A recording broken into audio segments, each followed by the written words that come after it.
सुरुवातीलाच आपल्याला प्रश्न असतो अर्थिंग म्हणजे काय. तर जसं की आता तुम्ही ITI मध्ये तुम्ही शिकलेले आहात, अर्थिंग म्हणजे काय असतं.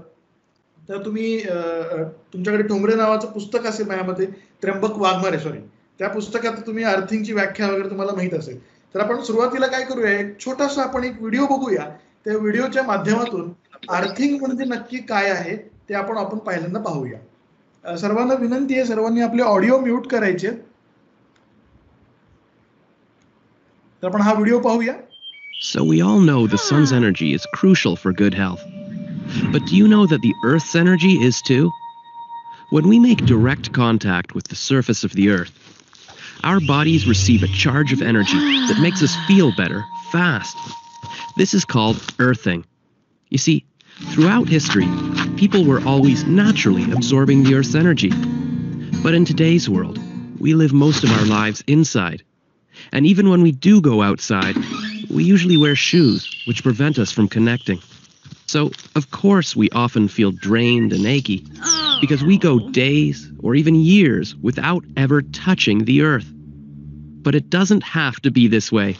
You can start receiving the benefits of earthing by going barefoot outside. The more time, the better.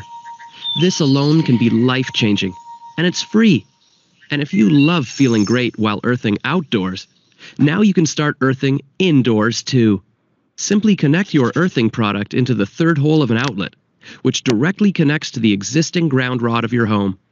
This connection lets you safely and conveniently receive Earth's energy from wherever you are, whether that be working or playing, and especially while you're sleeping. Because while earthing, you'll sleep deeper, feel more refreshed in the morning, and wake up looking terrific. And the best part? Anyone can benefit from this life-changing discovery. It's a no-brainer. Start earthing today to look better, feel better, and sleep better. तर आता आपण एक video बघितला. या व्हिडिओमध्ये आपण earthing काय आहे, काय ॲनिमेशन व्हिडिओच्या माध्यमातून आपण समजून घेण्याचा प्रयत्न केला. तर सर्वप्रथम आपण इन जनरल अर्थिंग काय आहे ते पाहूया आणि त्याच्यानंतर इलेक्ट्रिकल अर्थिंग काय आहे ते पाहूया. तर इन जनरल अर्थिंगचं एक खूप चांगलं उदाहरण या व्हिडिओमध्ये आपण घेतलेलं होतं. त्यामध्ये आपण दाखवलं की पूर्वाश्रमीपासून आपण शेतकरी लाईफस्टाईलमध्ये होतो. म्हणजे आपण जमिनीशी निगडीत होतो. म्हणजे आपण काय होतं की आपण आधी चप्पल वापरायचो नाही, की आपण जमिनीशी निगडीत सर्व कामं करायचो. त्यातनं आपल्याला एक जमिनीकडून आपल्याला एक एनर्जी मिळायची. त्यातून आपण जमिनीशी कनेक्टेड म्हणजे एक अर्थिंग आहे असं म्हणायला हरकत नाही. त्यातनं आपल्याला काय फायदे व्हायचे की आपण त्या काळी जेव्हा आपण जमिनीशी निगडीत होतो, शेतीशी व्यवसायाशी पूरक असे व्यवसाय करत होतो, तेव्हा आपण जमिनीशी निगडीत असल्यामुळं आपल्याला एक वेगळ्या प्रकारची एनर्जी ह्या जमिनीपासून मिळायची. पण जसं जसं उत्क्रांती होत गेली आणि ह्या जमिनीपासून आपण लांब लांब होत गेलो आणि आपण सिमेंटच्या जंगलामध्ये आलो, तेव्हा तुम्ही बघा एक शेतकऱ्याची लाईफस्टाईल आणि एक सिमेंटच्या जंगलामध्ये राहणाऱ्या माणसाची लाईफस्टाईल ह्यामध्ये तुम्हाला फरक जाणून येतो. फरक म्हणजे काय की तो तरतरीचा फरक आहे, एनर्जीचा फरक आहे. आपण जमिनीपासून जसं जसं लांब गेलो तसं तसं आपल्यातली जी एनर्जी आहे ती एक प्रकारे कमी होत गेलेली आहे. म्हणून आपण बघतो बघा शेतकऱ्याचं एवढं काबाड कष्ट आपल्याला जमत नाही, कारण आपण जमिनीपासून दूर आहोत. तसंच अगदीच इलेक्ट्रिकल अर्थिंग म्हणजे काय, आपले जे काही इलेक्ट्रिकल इक्विपमेंट आहेत ते इलेक्ट्रिकल इक्विपमेंट आपण जमिनीशी जोडणे म्हणजे आपण काय म्हणतो, अर्थिंग म्हणतो. तर या अर्थिंगची नक्की व्याख्या काय आहे, तर ही व्याख्या जसं आपण म्हणतो की भारतीय दंड संहितेमध्ये काही कायदे आहेत, तर कायद्याला काही शब्द आहेत, त्या शब्दामध्ये आपण फेरबदल करू शकत नाही. तर फेरबदल न करता केलेली व्याख्या कायद्याप्रमाणे अर्थिंगची काय आहे ते आपण बघूया. तो कायदा म्हणजे अर्थात आपल्या बाबतीमध्ये इंडियन स्टँडर्ड आहे. तर अर्थिंगसाठी महापारेषणमध्ये आपण कुठलं इंडियन स्टँडर्ड फॉलो करतो, तर ते म्हणजे IS 3043, जे की आपल्याला code of practice for earthing, म्हणजे अर्थिंग कशी करावी, अर्थिंग कशी असावी आणि अर्थिंग कशी असू नये ह्याच्याबद्दल ह्याच्यामध्ये मार्गदर्शक तत्वे दिलेली आहेत. तर ह्या IS 3043 मध्ये अर्थिंगची डेफिनेशन काय सांगितली आहे ते आपण जशीच्या तशी आपण पहिल्यांदा पाहूया. Earthing means an electrical connection to the general mass of earth to provide safe passage to fault current, to enable to operate protective devices and provide safety to the person and the equipment. म्हणजेच काय हो, earthing म्हणजे काय, हे एक electrical connection आहे. कुणापासून आणि कुठेपर्यंत, तर हे इलेक्ट्रिकल कनेक्शन आपल्या इलेक्ट्रिकल इक्विपमेंट पासून ते जनरल मास ऑफ अर्थ म्हणजे जमिनीपर्यंत ते कशासाठी जोडलेलं आहे, एक सेफ पॅसेज मिळावा. कुणासाठी, तर तो फॉल्ट करंट जो असणार आहे त्या इक्विपमेंटवरचा तो त्या सेफ पॅसेज थ्रू आपल्या इक्विपमेंट कडून जमिनीपर्यंत जावा, ह्याच्यासाठी जे काही कनेक्शन केलेलं आहे याला आपण काय म्हणतो, अर्थिंग म्हणतो. तर इथपर्यंत अर्थिंगचं काम थांबतं का हो? नाही. तर त्या इक्विपमेंटवरती काम करणाऱ्या व्यक्तीला एक प्रोटेक्शन प्रोव्हाइड करणं, एक सेफ्टी प्रोव्हाइड करणं, हे देखील या अर्थिंगचा उद्देश आहे. तसंच त्या इक्विपमेंटला ही सेफ्टी प्रोव्हाइड करणं या अर्थिंगचा उद्देश आहे. तर नक्की या अर्थिंगचं सिम्बॉल काय आहे, तर स्क्रीनवरती उजव्या बाजूला आपण तो अर्थिंगचा सिम्बॉल बघतोय. तर त्या सिम्बॉल मध्ये अर्थिंगचा सिम्बॉल नक्की हा असाच का आहे, ह्याच्या पाठीमागचं कारण कोणाला सांगता येईल का?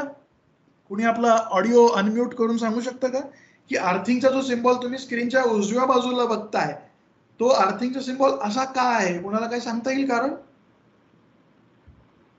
कुणी अनम्यूट करून सांगू शकता? कुणी मराठीत सांगितलं तरी चालेल.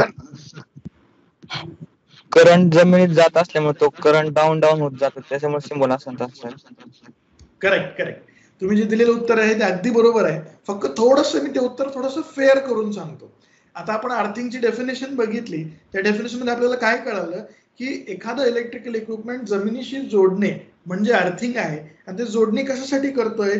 Safety for the equipment and safety for the person. कशापासून? फॉल्ट करंट पासून.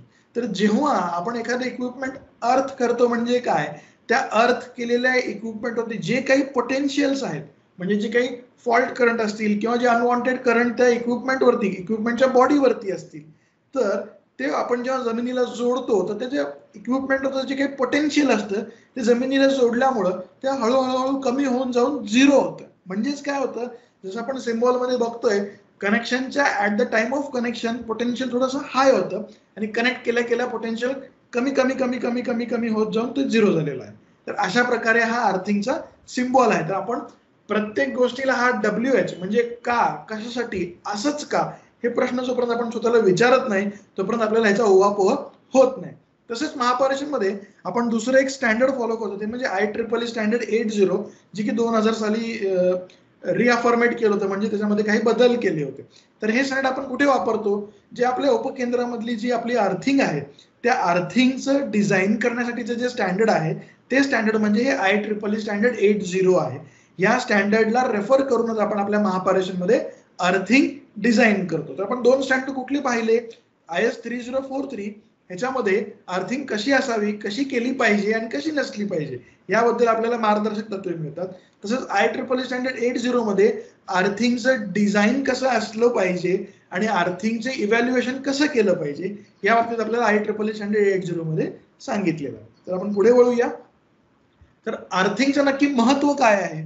तर जसं आपण आता डेफिनेशन मध्ये बघितलं, सगळ्यात पहिलं महत्वाचं डेफिनेशन मधलं महत्व अर्थिंगचं काय आहे की to save the person working in and around the substation from dangerous electric shock. म्हणजे सबस्टेशन मध्ये काम करणाऱ्या व्यक्तीला एक प्रकारचं इलेक्ट्रिकल प्रोटेक्शन देणं म्हणजे अर्थिंग प्रोव्हाइड करणं. म्हणजेच काय, तर त्या एरियामध्ये जे काही अननेसेसरी करंट येणार आहे, जे काही फॉल्ट करंट येणार आहे, जो की डेंजरस इलेक्ट्रिक शॉक देऊ शकतो, त्यापासून सेफ्टी प्रोव्हाइड करणं हे अर्थिंगचं काम आहे. दुसरं महत्वाचं काम काय आहे?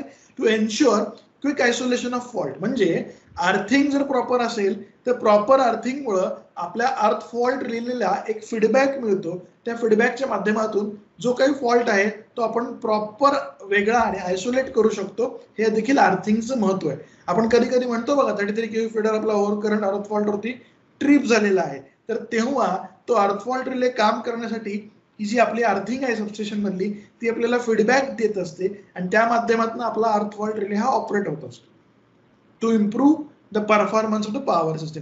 हे सगळ्यात महत्वाचं अर्थिंगचं उद्देश आहे. ते म्हणजे सबस्टेशन मधली जी आपली सिस्टीम आहे, तसंच इतर ज्या काही आपल्या आजूबाजूचे उपकेंद्र आहेत, तसंच आपल्या अख्ख्या राज्यामध्ये जेवढे काही उपकेंद्र आहेत, ह्या सगळ्या उपकेंद्रांना आपण एकत्र जोडणी केलेली आहे. तर ही जोडणी केलेली जी आपली उपकेंद्र आहेत किंवा ही आपली जी पॉवर सिस्टीम आहे, ह्याचा परफॉर्मन्स वाढवणं हे अर्थिंगचं काम आहे. म्हणजे काय हो, अननेसेसरी ट्रिपिंग आणि ब्रेकडाऊन आणि कॅस्केड ट्रिपिंग, म्हणजे जसं पत्त्याची घरं पडतात तशी उपकेंद्र ट्रिप होत जाऊ नये, हे देखील ह्या पर्टिक्युलर अर्थिंगचा उद्देश आहे. आपण पुढे वळूया. तर आता नक्की हा शॉक म्हणजे काय असतो आणि हा शॉकचा शोध कसा लागला? तर खूप वर्षापूर्वी डेल्झियल नावाचा एक शास्त्रज्ञ होता. या शास्त्रज्ञाने जवळपास 28 महिला आणि 134 पुरुष यांच्यावरती एक एक्सपेरिमेंट केला. या एक्सपेरिमेंटच्या माध्यमातून आपल्याला काय कळालं, तर जर करंट हा 1 मिली अँपिअर पेक्षा कमी असेल तर आपल्याला फक्त त्या करंटची संवेदना होते, त्यातनं आपल्याला कुठल्या प्रकारची हानी होत नाही. पण जर करंट जसं जसं वाढत जातो, जसं की 25 मिली अँपिअर पर्यंत करंट वाढत जातो, तेव्हा आपल्याला तो जो ऑब्जेक्ट आपण पकडलेला आहे आणि जिथे आपल्याला शॉक बसतोय, ती जी काही आपली कनेक्टेड पॉइंट आहे, म्हणजे जसं आपण एखाद्या इक्विपमेंटला हात लावलाय आणि आपल्याला शॉक बसतोय, तर एक्झॅक्टली त्या हात लावलेल्या ठिकाणी आपल्याला जास्त संवेदना होतात आणि आपल्याला एखादी दुखापत होण्याची शक्यता आणि त्याच्यातून होणारा जो पेन आहे तो पटकन जास्त फील होतो. जर तो करंट आपण आणखीन वाढवला, जसं की 60 milliampere to 100 milliampere, तर काय होतं, ह्या करंटमध्ये आपल्या हृदयाचं काम होणं हे बंद पडू शकतं किंवा हृदय आपलं हळूहळू काम करू शकतं. म्हणजे आपण ह्याला काय म्हणतो, मेडिकल भाषेमध्ये व्हेंट्रिक्युलर फिब्रिलेशन म्हणतो, स्टॉपेज ऑफ हार्ट म्हणतो, किंवा रेस्पिरेटरी सिस्टीम मध्ये आपल्याला एखादा प्रॉब्लेम येऊ शकतो, किंवा आपण चक्कर येऊन पडू शकतो, आपण बेशुद्ध होऊ शकतो. हे इथपर्यंत ठीक आहे. पण जेव्हा करंट हा 100 मिली अँपिअर पेक्षा जास्त होतो, तेव्हा आपल्याला इजा, दुखापत ही बर्निंग ह्या अँगलनी होते, म्हणजे माणूस जळू शकतो. याचं एक खूप वाईट उदाहरण म्हणजे काय, की आता स्मशानभूमीमध्ये विद्युत दाहिनी आलेली आहे, तर या विद्युत दाहिनीला सप्लाय काय असतो, 11 केव्हीचा सप्लाय असतो, 44 कनेक्शन दिलेलं असतं आणि जवळपास 125 ते 150 मिली अँपिअरचा फक्त करंट दिलेला असतो, तो बॉडी पूर्ण ऍश मध्ये कन्वर्ट होते. तर आपण आपल्या डे टू डे ऍक्टिव्हिटीमध्ये आपण किती लेवलला काम करतो, कोणी 132 केव्ही उपकेंद्रात असेल, कोणी 220 मध्ये असेल, कोणी 400 केव्ही मध्ये असेल, कोणी 110 मध्ये असेल, कोणी 765 मध्ये असेल, तर तिथं आपण त्या व्होल्टेज लेवलला किती करंट ऑब्झर्व करतो, 200, 300, 400, 600 अँपिअर आपण पाहत असतो. म्हणजे आपण त्या सिस्टीम सोबत त्या लेवलला आपण काम करतोय. तर आपल्याला माहित असलं पाहिजे 1 मिली अँपिअरचा करंट आपल्याला काय करू शकतो आणि 100 मिली अँपिअरचा करंट आपल्याला काय करू शकतो. तर ह्या सगळ्या फॉल्ट करंट पासून आपल्याला वाचवण्यासाठी सगळ्यात महत्वाचं जे सोल्युशन आहे ते म्हणजे काय, आपल्या उपकेंद्रातली जी अर्थिंग आहे ती व्यवस्थित IS 3043 प्रमाणे आपण मेंटेन करणं गरजेचं आहे. ते कसं आपण टप्प्याटप्प्याने पुढे पाहूया. आता रेंज ऑफ टॉलरेबल करंट म्हणजे एखाद्या उपकेंद्रामध्ये आपल्याला जर समजा एखादा अनवॉन्टेड करंट असेल, त्याच्यामुळे आपल्याला शॉक लागणार आहे, तर तो कशावरून आपण निर्धारित करतो की ह्याच्या पुढे आपल्याला शॉक लागेल आणि ह्याच्या अलीकडे आपल्याला शॉक लागणार नाही. जसं आपण फक्त एक करंट हा एक विषय पाहिला, तर आपण टेक्निकली आणखीन डीप जर गेलो तर आपल्याला 3 महत्वाचे मुद्दे आढळतात. त्याच्यामध्ये इफेक्ट ऑफ फ्रिक्वेन्सी, त्या सप्लायची फ्रिक्वेन्सी काय आहे, effect of magnitude and duration म्हणजे तो किती वेळ तुमच्या बॉडीवरती किंवा त्या इक्विपमेंटवरती परसिस्ट राहणार आहे, त्यासोबतच आपला जो काही प्रोटेक्शन युनिट आहे त्याचा फॉल्ट क्लिअरिंग टाइम आणि त्याचा स्पीड किती आहे, या सगळ्या गोष्टीवरती आपण हा रेंज ऑफ टॉलरेबल करंट हा आधारित असतो. तो कसा आपण टप्प्याटप्प्याने पाहूया. आता एक उदाहरण ढोबळ बांधून आपण एक उदाहरण बघूया. एक ग्राफिकल रिप्रेझेंटेशन तुमच्यासाठी खास मी आणलेलं आहे. या ग्राफिकल रिप्रेझेंटेशन मध्ये आपण काय बघतोय, 2 आपल्याला ग्राफिक्स दिसत आहेत. एक उजव्या बाजूची जी ग्राफिक्स आहे आणि एक डाव्या बाजूची ग्राफिक्स आहे. तर 2 ग्राफिक्स मध्ये फरक काय आहे, उजव्या बाजूची जी ग्राफिक्स आहे, उजव्या बाजूच्या ग्राफिक मध्ये अर्थिंग नाहीये. जी तुमच्या स्क्रीन मध्ये तुम्हाला उजव्या बाजूला दिसतंय ग्राफिक्स, त्या ग्राफिक्सच्या सबस्टेशनचा एक प्लॉट आहे तो, आणि त्या सबस्टेशन मध्ये अर्थिंग नाहीये. तर विदाउट अर्थिंग एक उदाहरण पकडूया आपण, 132 किंवा 220 ते उपकेंद्र आहे, तर त्या उपकेंद्रामध्ये जर अर्थिंग नसेल तर तिथे सरफेस पोटेन्शियल म्हणजे जमिनीवरती जो काही पोटेन्शियलचा जो भार असणार आहे तो किती आहे, एका अभ्यासामध्ये निष्कर्षातून समजून आलेला आहे, तो जवळपास 6809 व्होल्ट इतका असू शकतो. म्हणजे जवळपास 7 केव्ही इथपर्यंत तो असू शकतो. आणि जर समजा प्रॉपर अर्थिंग केलेली आहे तर डाव्या बाजूला तुम्ही स्क्रीनच्या ग्राफिक्स वरती बघू शकता, तिथं किती पोटेन्शियल असणार आहे, सरफेस पोटेन्शियल जर अर्थिंग केलेली असेल तर 3304 व्होल्ट इतका असणार आहे. तर या 2 ग्राफिक्स मध्ये आपल्याला काय फरक दिसतोय, उजव्या बाजूच्या ग्राफिक्स मध्ये खूप सारे रेड स्पाइक्स दिसत आहेत, येलो स्पाइक्स दिसत आहेत आणि आपल्याला ग्रीन आणि ब्ल्यू कलर कमी दिसतोय. तेच डाव्या बाजूच्या स्क्रीनवर तुम्ही बघा, आपल्याला जास्तीत जास्त ब्ल्यू दिसतोय, जास्तीत जास्त स्काय ब्ल्यू दिसतोय, त्याच्यानंतर ग्रीन आणि येलो ह्या जास्तीचा आपल्याला तिथे प्रकर्षाने दिसतोय. म्हणजे काय दिसतोय, जे ग्राफचं जे प्लॉटिंग आहे ते सेफ वर्किंग पोटेन्शियल मध्ये आपण कुठे असतो, ब्ल्यू, स्काय ब्ल्यू या रेंजमध्ये आपण असतो. तर सरफेस पोटेन्शियल जवळपास आपण किती पर्सेंटनी कमी केलेलं आहे, जवळपास ठोकताळ पद्धतीने म्हणायला गेलं तर 50% कमी झालेलं आहे. आता अजून कुठल्या कुठल्या प्रकारचे पोटेन्शियल असतात ते पण आपण बघूया. तर आता आपण जो ग्राफ बघितला उजव्या बाजूचा आणि डाव्या बाजूचा, ज्याच्यामध्ये अर्थिंग आहे आणि अर्थिंग नाही आहे असं आपण ग्राफिकल इलिस्ट्रेशननी बघितलं होतं, तर ते सेमच IS 3043 मध्ये कसं दाखवलेलं आहे तर त्याची इमेज मी तुमच्या समोर जोडलेली आहे. खालची तुम्हाला जो ग्राफ दिसतोय तो जो ग्राफ आहे तिथं अर्थिंग नाहीये किंवा तिथल्या अर्थिंग रॉड प्रॉपर डिस्ट्रीब्युटेड नाहीये. अशा प्रकारच्या सबस्टेशन मध्ये सरफेस पोटेन्शियलचा जर आपण ग्राफ तयार केला तर तो ग्राफ स्क्रीनवर तुम्हाला खालच्या बाजूला जो दिसतोय तिथे तुम्हाला सरफेस पोटेन्शियल राईज दिसतो, म्हणजे वाढत गेलेलं सरफेस पोटेन्शियल. तेच जर प्रॉपर अर्थिंग प्रोव्हाइड केलं तर तुम्हाला वरचा ग्राफ जो दिसतोय त्या वरच्या ग्राफमध्ये सरफेस पोटेन्शियल हे डिवाइड होऊन सबस्टेशनच्या आजूबाजूला गेलेलं आहे. एकंदरीत काय होतंय, 50% आपण त्याचं रिडक्शन केलेलं आहे आणि जो पोटेन्शियल राईज आहे तो आपण 50%नी कमी केलेला आहे. आपण पुढे वळूया. तर आता नक्की सबस्टेशन मध्ये कुठल्या कुठल्या प्रकारचे आपण अर्थिंग करतो. आता जसं ITI मध्ये तुम्ही ते त्र्यंबक वाघमारे पुस्तकामध्ये शिकला असाल की बाबा पाईप टाईप अर्थिंग असते आणि प्लेट टाईप अर्थिंग असते. तर ही जी अर्थिंग आहे ही कुठल्या प्रकारची अर्थिंग झाली हो, ही अर्थिंग करण्याच्या पद्धतीमधली अर्थिंग झाली. The way of doing of earthing झाली. बरोबर आहे का? Pipe type earthing, plate type earthing.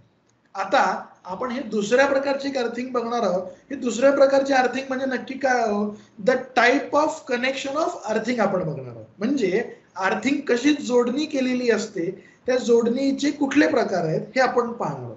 तर 3 कुठले कुठले प्रकार आहेत. पहिला जो आहे तो सेफ्टी किंवा इक्विपमेंट अर्थिंग, दुसरा जो प्रकार आहे सिस्टीम अर्थिंग, तिसरा जो प्रकार आहे फंक्शनल अर्थिंग. आता हे काय काय आहे आपण वन बाय वन बघूया. तर सेफ्टी अर्थिंग, आता आपल्याला माहित आहे या सेफ्टी अर्थिंगच्या शब्दामध्येच सेफ्टी हा शब्द आहे. म्हणजे जी अर्थिंग सेफ्टीच्या पॉइंट ऑफ व्ह्यू जोडलेली आहे त्या जोडणीला, त्या अर्थिंग जोडणीला आपण काय म्हणतो, सेफ्टी अर्थिंग म्हणतो. तर सेफ्टी अर्थिंग ची उदाहरणं कुठली कुठली झाली हो, आपल्या सबस्टेशन मधल्या गॅन्ट्री अर्थ केलेले असतात. तसंच आपल्या सबस्टेशन मधल्या CT, PT, आयसोलेटर हे आपण काय करतो, अर्थ करतो. हे अर्थ कशासाठी करतो, जे की नॉन करंट कॅरिंग पार्ट आहे. म्हणजे आपल्या उपकेंद्रामधले जेवढे काही इक्विपमेंट आहेत, ज्या इक्विपमेंटचा नॉन करंट कॅरिंग पार्ट आपण अर्थिंगला कनेक्ट करतो त्या टाईपच्या अर्थिंगला आपण काय म्हणायचं, सेफ्टी अर्थिंग म्हणायचं. उदाहरण सांगितलं CT, PT अर्थिंग आहे, ट्रान्सफॉर्मरच्या बॉडीची अर्थिंग आहे किंवा आयसोलेटरची अर्थिंग आहे, गॅन्ट्रीची अर्थिंग आहे. तर या सेफ्टी अर्थिंगचा काय उपयोग आहे हो, की ह्या सेफ्टी अर्थिंग मधनं आपल्याला काय मिळतं, म्हणजे आपल्याला सेफ्टी फ्रॉम शॉक हा एक बेनिफिट मिळतो. जसं की नॉन करंट कॅरिंग पार्ट आपण अर्थ करतो, म्हणजे ज्या पार्टवरती आपल्याला करंट येणं अपेक्षित नाहीये, जसं की ट्रान्सफॉर्मरच्या बॉडीला आपल्याला करंट लागणं अपेक्षित नाहीये. बरोबर आहे का? चालू अवस्थेत देखील आणि बंद अवस्थेत देखील.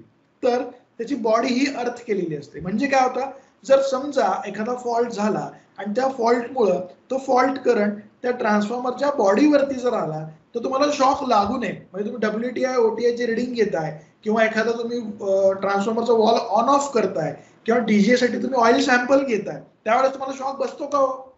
नाही बसत. का नाही बसत? तर हे सेफ्टी अर्थिंगची मॅजिक आहे. ठीक आहे.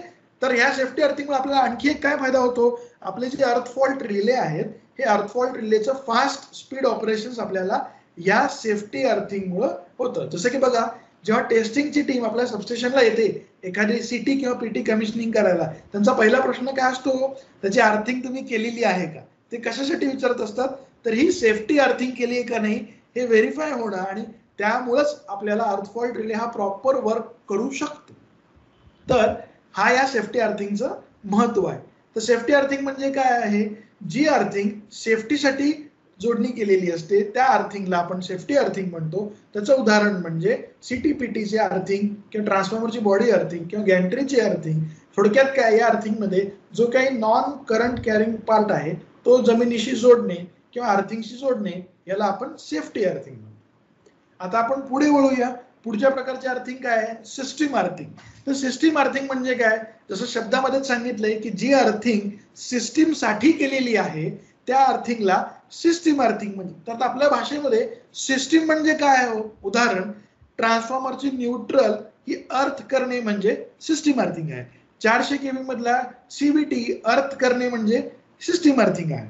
तसेच कनेक्शन ऑफ अर्थिंग टर्मिनल, जसं की आपण 220 केव्ही 132 केव्ही 400 केव्ही उपकेंद्रामध्ये आपण लाइटनिंग अरेस्टर पण आपण लाईव्ह अर्थ करतो. तो लाईव्ह अर्थ करणे म्हणजे पण काय आहे, सिस्टीम अर्थिंग आहे. म्हणजे काय, जेव्हा आपण एखाद्या इलेक्ट्रिकल इक्विपमेंटचा लाईव्ह पार्ट आपण अर्थ करतो ती अर्थिंग असते सिस्टीम अर्थिंग. म्हणजे काय आहे, सिस्टीमच्या सेफ्टीसाठी. जर ट्रान्सफॉर्मरची न्यूट्रल ही अर्थ केलेली नसेल तर काय होऊ शकतो, आपल्या हेल्दी फेजेस मधले व्होल्टेजेस वाढत जातील आणि ट्रान्सफॉर्मर हा आपला काय होऊ शकतो, ॲबनॉर्मल वर्क करू शकतो, कधी कधी फेल होऊ शकतो, किंवा आपली प्रोटेक्टिव्ह सिस्टीम ही अननेसेसरीली ऑपरेट होऊ शकते. खूप साऱ्या त्याच्यामध्ये गोष्टी आहेत. तर सिस्टीम अर्थिंगची चांगली उदाहरणं काय आहेत, ट्रान्सफॉर्मरची न्यूट्रल अर्थ करणे, किंवा लाइटनिंग अरेस्टर अर्थ करणे, किंवा 400 केव्ही मधला कॅपॅसिटिव्ह व्होल्टेज ट्रान्सफॉर्मर झाला की आपण सीबीटी म्हणतो तो अर्थ करणे म्हणजे सिस्टीम अर्थिंग आहे. तर आपण पुढे वळूया. तिसऱ्या टाईपची अर्थिंग काय आहे, फंक्शनल अर्थिंग. तर तिसऱ्या टाईपच्या या अर्थिंग मध्ये जी अर्थिंग एखाद्या इक्विपमेंटच्या फंक्शन करण्यासाठी केलेली असते त्या प्रकारच्या जोडणीला फंक्शनल अर्थिंग म्हणतात. आता याचं सगळ्यात चांगलं महत्वाचं उदाहरण म्हणजे काय, आता आजकाल आपण आपल्या उपकेंद्रामध्ये टॅन डेल्टा टेस्टिंग घेतो बघा. या टॅन डेल्टा टेस्टिंग मध्ये टॅन डेल्टा किट जोपर्यंत आपण अर्थिंग करत नाही तोपर्यंत टॅन डेल्टा किटचा इंटरलॉक हा बायपास होत नाही आणि टॅन डेल्टा किट हे काम करत नाही. तर टॅन डेल्टा किटचा अर्थिंग पॉइंट अर्थ करणे म्हणजे फंक्शनल अर्थिंग आहे. म्हणजे काय करतो, त्याच्यामध्ये आपण टॅन डेल्टाचा अर्थिंग पॉइंट अर्थ करतो, म्हणजे टॅन डेल्टा किटचं फंक्शन करण्यासाठी आपण मदत करतो. म्हणजे ती मदत कशासाठी आहे, त्या किटच्या सेफ्टीसाठी पण आहे. तर एखादी केलेली अर्थिंग ही एखाद्या किटच्या फंक्शनिंग साठी असेल तर त्या टाईपच्या अर्थिंगला आपण काय म्हणतो, फंक्शनल अर्थिंग म्हणतो. म्हणजे या फंक्शनल अर्थिंग मध्ये काय होतं की त्या ज्या इक्विपमेंटवरती जे काही स्टॅटिक चार्ज आहेत किंवा इलेक्ट्रोमॅग्नेटिक इंटरफरन्स असेल किंवा इंडक्शन असेल, हे सगळे जे काय त्या ट्रान्सफॉर्मर किंवा त्या टॅन डेल्टा किटवरती जेव्हा येतं तर ते किट प्रॉपरली फंक्शन करत नाही, त्याच्या व्हॅल्यू पुढे पाठीमागे होऊ शकतात किंवा किट खराब होऊ शकतं. तर हे सगळं अवॉइड करण्यासाठी त्या किटना एक अर्थिंग पॉइंट दिलेला असतो. त्या अर्थिंग पॉइंट कनेक्ट करणे आपल्या रेग्युलर अर्थिंगला, म्हणजेच आपण कुठल्या प्रकारचे अर्थिंग करतोय, फंक्शनल अर्थिंग करतोय. त्या इक्विपमेंटचं फंक्शन कार्यान्वित करण्यासाठी जे आपण अर्थिंग करतोय सेफली त्याला आपण म्हणतो फंक्शनल अर्थिंग. आता तुमच्या स्क्रीनवरती पुन्हा एक ॲनिमेटेड इमेज दिसते. आता या ॲनिमेटेड इमेज मध्ये आता मी तुम्हाला काही विचारणार आहे, तर तुम्हाला ह्या तीन मध्ये किती फरक कसा करायचा हे समजलंय का, आपण बघूया. सर्वजण आपापले ऑडिओ अनम्यूट करा प्लीज. केले का सर्वांनी अनम्यूट? कुणीतरी केलं म्हणून सांगा. तर आपण ह्या स्क्रीनवरती बघतोय एक ग्राफिकल ॲनिमेटेड चित्र. चित्राच्या माध्यमातून आपण काय बघतो, 2 गॅन्ट्री आहेत, मध्ये एक इक्विपमेंट आहे, 5 अर्थिंगचे पाईप आहेत. त्याच्या काही ठिकाणी अर्थिंग केलेली आहे.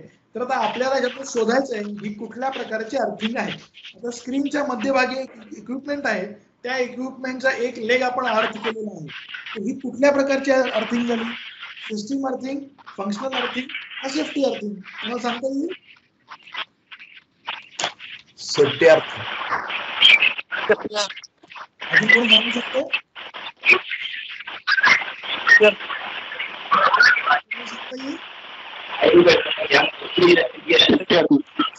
आता जे उत्तर जे दिलेलं आहे, हा मधला जो इक्विपमेंट हा आपण अर्थ केलेला आहे याला काय म्हणायचं, सेफ्टी अर्थिंग म्हणायचं किंवा इक्विपमेंट अर्थिंग म्हणायचं. ओके. आता आपण दुसरं एक ऑप्शन बघूया. या इमेज मध्ये, या पिक्चर मध्ये वरच्या साईडला तुम्हाला एक शील्ड वायर दिसते बघा. ही शील्ड वायर कनेक्टेड आहे गॅन्ट्रीला आणि गॅन्ट्री पासून ती अर्थ केलेली आहे. तर ही कुठल्या प्रकारची अर्थिंग आहे? Neutral earthing. अजून कोणाला सांगता येईल काय? या 3 प्रकारात सांगायचं आपल्याला, सिस्टीम अर्थिंग आहे, फंक्शनल अर्थिंग आहे का सेफ्टी अर्थिंग आहे. या 3 प्रकारात ही कुठली अर्थिंग आहे तुम्हाला सांगायचंय. सेफ्टी अर्थिंगच ना. बघा मी परत सांगतो, सेफ्टी अर्थिंग किंवा इक्विपमेंट अर्थिंग म्हणजे काय? एखाद्या इक्विपमेंटचा पार्ट आपण safety point of view, non current carrying part हा आपण अर्थ करतो, त्याला आपण काय म्हणतो? सेफ्टी अर्थिंग म्हणतो. सिस्टीम अर्थिंग म्हणजे काय? एखादा लाईव्ह पार्ट आपण अर्थ करणे म्हणजे आपण काय म्हणतो? सिस्टीम अर्थिंग म्हणतो. तसं ज्याचं उदाहरण आपण मागाशी बघितलं, ट्रान्सफॉर्मरचे न्यूट्रल अर्थ करणे. आणि तिसरा जो प्रकार आहे फंक्शनल अर्थिंग, म्हणजे एखाद्या इक्विपमेंटला कार्यान्वित करण्यासाठी जे आपण अर्थिंग केलेली असते त्याला आपण काय म्हणतो? फंक्शनल अर्थिंग म्हणतो. म्हणजे थोडक्यात काय? Tan delta kit earthing point earth करणे. तर शील्ड वायर म्हणजे कुठल्या प्रकारमध्ये मोडते, कोणाला सांगता येईल का? Safety earthing. अजून कोणाला सांगता येईल? सर बोला. सेफ्टी अर्थिंग मध्ये येते. बरं, अजून कोणी काय सांगू शकतं? बघा आता आपण थोडासा उलटा विचार करूया. आता ही जी शील्ड वायर कनेक्टेड आहे ही कुठल्या इक्विपमेंटला कनेक्टेड आहे का? उत्तर द्या मला. नाही. कुठल्या इक्विपमेंटला कनेक्टेड? कुठल्या Gantry स्विच इक्विपमेंटला कनेक्टेड? बरं, मुद्दा एक मुद्दा क्लिअर झाला. दुसरा मुद्दा, ही जी शील्ड वायर आहे किंवा ही जी अर्थ वायर आहे, ही अर्थ वायर लाईव्ह पार्टला कनेक्टेड आहे का? नाही. लाईव्ह पार्टला कनेक्ट आहे का? नाही. जवळपास 15 ते 20 जण कनेक्टेड आहेत आणि एक दोघंच उत्तर देत आहेत. आपण सगळेजण EHV सबस्टेशन मध्ये, महापारेषण सारख्या एक ब्रँडेड कंपनीमध्ये, आणि दोघा तिघांचीच उत्तर येतात फक्त. अर्थिंग नाही कुठं ह्याच्यामध्ये. की कुठल्याही लाईव्ह पार्टला कनेक्टेड नाहीये. मुद्दा एक केलेला आहे की कुठल्या इक्विपमेंटला कनेक्टेड नाही. त्याच्यामधनं आपल्याला कुठलं इक्विपमेंट कार्यान्वित करायचंय का? हो, नाही. ही कुठल्या प्रकारची अर्थिंग झाली? ही अर्थिंग आहे सेफ्टी अर्थिंग. कुठल्या प्रकारची अर्थिंग आहे? Safety earthing. Safety earthing. मला काही ट्रेनिंग मध्ये खूप जणांनी हा प्रश्न देखील विचारलाय की सर याला सिस्टीम अर्थिंग म्हणता येईल का? हो, तर तुमच्यापैकी कोणाला सांगता येईल का याला सिस्टीम अर्थिंग म्हणता येईल का? आपण सिस्टीम अर्थिंगची व्याख्या काय बघितलेली आहे की जो लाईव्ह पार्ट आपण कनेक्ट करतोय त्याला आपण सिस्टीम म्हणतोय. तसेच जी अर्थिंग ही सिस्टीम साठी केलेली आहे, सिस्टीमच्या सेफ्टीसाठी केलेली आहे, त्याला सुद्धा आपण काय म्हणतोय?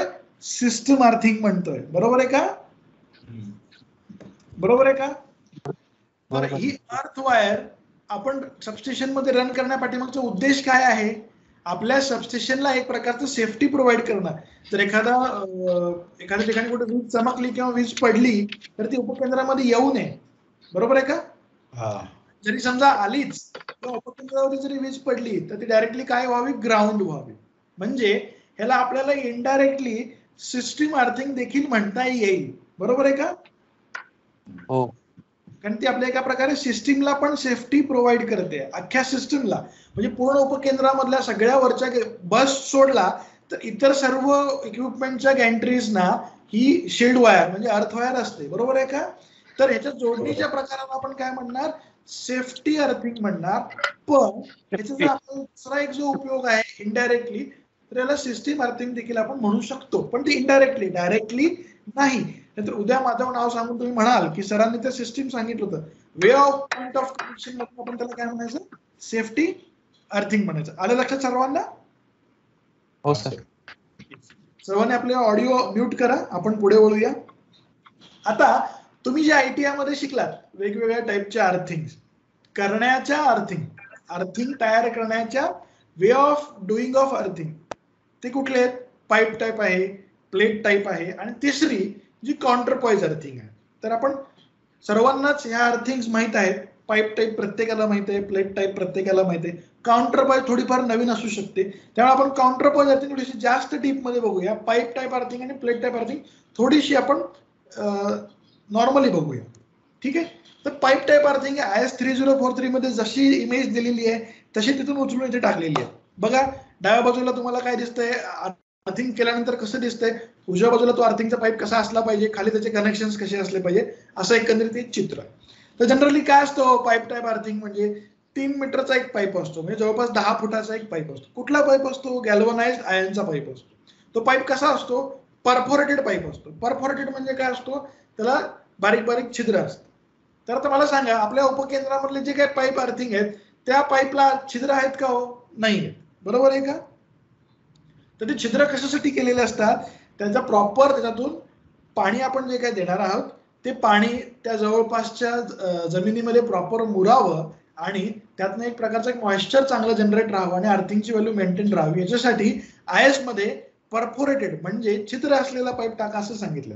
पण आपण तसं टाकतो का आपल्या महापरिषदेमध्ये? नाही. आपला पाईप हा अखंड 3 मीटरचा असतो, कारण आपण त्याला इंटेन्शनल वॉटरिंग कनेक्शन दिलेलं असतं. म्हणजे पाईप, पाण्याचा पाईप आपण तिथे ऑलरेडी आणून ठेवलेला असतो, म्हणजे प्रॉपर आपलं त्याला वॉटरिंग आहे या उद्देशाने आपण त्याचं काय केलेलं आहे, परफोरेशन म्हणजे छिद्र असलेलं पाईप आपण घेत नाही, त्याची मेकॅनिकल स्ट्रेंथ कमी होते या कारणास्तव.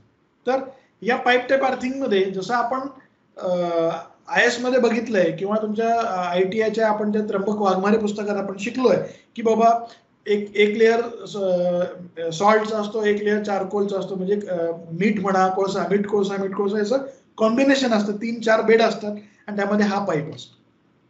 तर एकंदरीत ही अशी टाईपची झाली, याला काय म्हणतो आपण, पाईप टाईप अर्थिंग. ही प्रत्येकाला माहित आहे. पुढे जाऊया. तर ही ट्रान्समिशन टॉवरच्या लेगला केलेली पाईप टाईप अर्थिंग आहे. ही पण आपण त्याच स्टँडर्डनी करतो, 3 मीटरचाच पाईप असतो, त्या प्रकारचीच असते. आता पुढे जाऊया आपण प्लेट अर्थिंगला. तर प्लेट अर्थिंग कशी असते? जनरली ही 300 बाय 300 mm ची आपण एक चॅनल तयार करतो. त्या चॅनल मधून आपण जवळपास 1.5 मीटरचा, मिनिमम 1.5 मीटरचा म्हणजे जवळपास आपण असं म्हणूया 5-5.5 फुटाचा आपण एक खड्डा खणतो आणि त्याच्यामध्ये 150 mm ची एक कॉपर प्लेट टाकतो. आता हे उदाहरणादाखल घेतलेलं आहे. वे ऑफ कनेक्शन प्रमाणे कॉपर प्लेटचे डायमेन्शन्स चेंज होऊ शकतात, जसं करंट असेल त्याप्रमाणे. तर यामध्ये आपण काय करतो, जनरली वॉटरिंग अरेंजमेंटनी आपण आतमधले जे काही मॉइश्चर आहे तो आपण मेंटेन करतो आणि त्याच्यामध्ये सुरुवातीलाच आपण त्याच्यामध्ये कोळसा, मीठ टाकून आपण ती प्लेट जमिनीमध्ये गाडलेली असते. याला आपण काय म्हणतो, प्लेट टाईप अर्थिंग. दोन मधला काय फरक आहे? प्लेट टाईप अर्थिंग मध्ये प्लेट असते आणि पाईप टाईप अर्थिंग मध्ये पाईप असते. एवढाच फरक आहे का हो? नाही. तर आता आपण थोडंसं काय करूया, WH टाईप प्रश्न विचारूया. म्हणजे का, कशासाठी, हे असंच का, हा आपण प्रश्न याच्यावरती अप्लाय करून बघूया. तर सर्वजण आपले ऑडिओ अनम्यूट करा. मी तुम्हाला एक प्रश्न विचारतोय. प्रश्न म्हणजे आपण चर्चा करतोय, प्रश्न नाही म्हणता येणार याला, आपण चर्चा करतोय. सर्वांनी अनम्यूट केले का? मला स्क्रीनवर फीडबॅक येत तोंडी विचारतोय. सर्वांनी अनम्यूट केलेलं आहे. तर बघा, आपण आपल्या सबस्टेशन मध्ये काम करतो. सबस्टेशन मधली अर्थिंग कुठल्या टाईपची आहे? पाईप आहे. बरोबर बरोबर, शाबास. आता आपण आपल्या घरी पण राहतो. आपल्या घरातली जी अर्थिंग आहे आपल्या मीटरला केलेली, ती कुठल्या प्रकारची अर्थिंग आहे? Plate type. Plate type. Correct. वा, ही बॅच खूप हुशार आहे, मला खूप आनंद झाला. आता महत्वाचा चर्चेचा मुद्दा पुढे. तर मला सांगा, सबस्टेशन मधली अर्थिंग पाईप टाईपच का आणि घरातली अर्थिंग प्लेट टाईपच का? काय कारण आहे? सिस्टीम आपली सर्व ग्रीड मध्ये येण्यासाठी आणि अर्थिंग प्रॉपर मिळण्यासाठी आहे ते. तुमचं असं म्हणतात की घरातली अर्थिंग प्रॉपर मिळत नाही, आणि जर तसं असेल तर तुम्हाला घरी खूप वेळा शॉक बसला असेल. बसलाय का?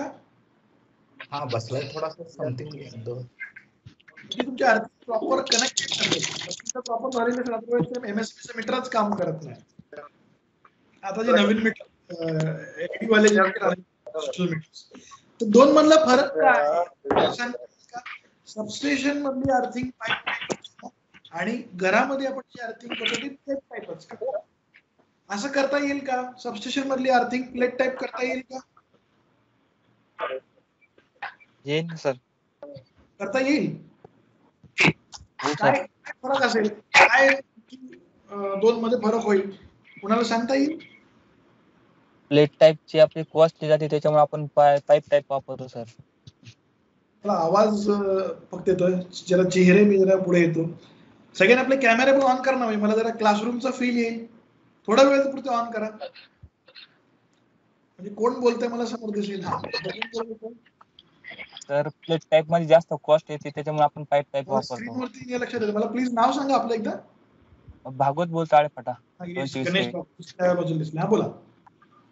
हा म्हटलं प्लेट टाईप मध्ये कॉस्टली जास्त जाते कॉपर मध्ये, त्याच्यामुळे आपण पाईप टाईप वापरतो ना. Correct correct perfect. तुमचा एक मुद्दा बरोबर आहे. अजून 2 मुद्दे राहिले, ते कोणाला सांगता येतील का?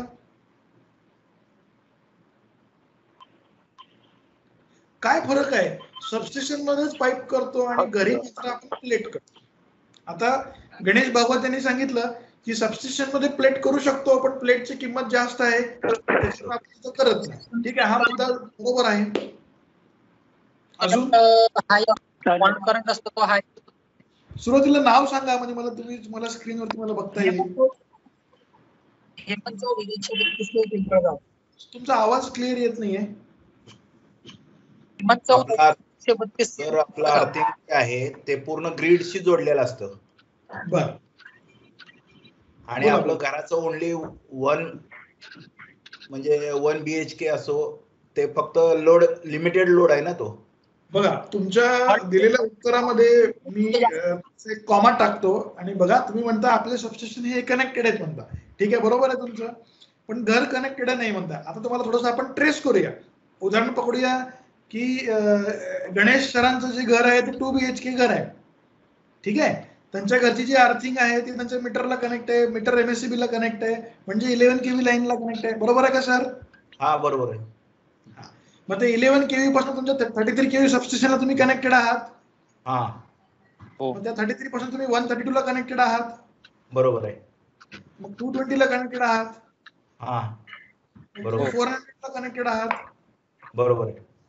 मग परत तुम्ही 765 ला कनेक्टेड आहात. बरोबर आहे. आणि त्याच नेटवर्कला पुणे, मुंबई, सोलापूर, नाशिक सगळे कनेक्टेड आहेत. आपण सगळे इंटरकनेक्टेड आहोत का नाही? हा, ग्रीड मध्ये येते. आपण इंटरनेटली ग्रीडचा भाग आहात का नाही? आहे ना सर. उत्तर काय आहे? हा बाण दुसरीकडेच लागलेला आहे. तर ह्याचा नक्की फरक काय आहे जर आपण याच्यामध्ये जर विचार करावा? टेक्निक. Hello sir. हॅलो, हा हेमंत सोनवणे बोलतो सर, 132 kV कुरुंदवाडी सबस्टेशन. हा बोला. कॅमेरा पण ऑन करा. हा सर, जमिनीची आर्द्रता. कॅमेरा देखील ऑन करा. हॅलो सर, जमिनीची आर्द्रता बघितली जाते ना. हा, तेथील जमिनीची आर्द्रता. जमिनीची आर्द्रता. बर, अजून काय सांगता येईल?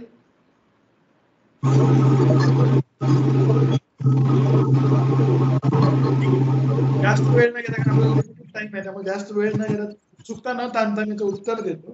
तर या 2 मध्ये आपण कधी टाइप ऑफ अर्थिंग वेगवेगळी करायची ही कशावर ठरवतो? तर थोडस आपण स्क्रीनकडे परत येऊ. आणि माझी स्क्रीन दिसते ना सर्वांना? हो सर.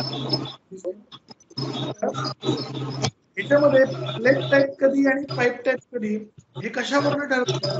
तर हे ठरण्यापाठी महत्वाचा जो मुद्दा आहे तो म्हणजे लेवल ऑफ फॉल्ट करंट. तर आपला घरचा, तुमच्या आमच्या घरचा जो कनेक्टेड लोड आहे तो किती आहे? फार तर फार 5 किलोवॅट आहे. बरोबर आहे का? बरोबर आहे. पण सबस्टेशन किती मेगावॅट असतो? 10 पासून 100 पर्यंत असतो. बरोबर आहे का? बरोबर आहे. फॉल्ट लेवल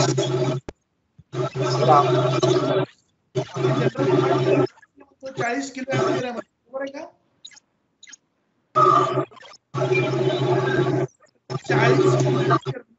40,000 एम्पियर ही आपली फॉल्ट लेवल आहे. जर आपल्या सिस्टीम मध्ये एखादा फॉल्ट आला तर आपल्या सिस्टीम मध्ये जवळपास 40,000 एम्पियर पर्यंतचा जनरेट होण्याचे चान्सेस आहेत.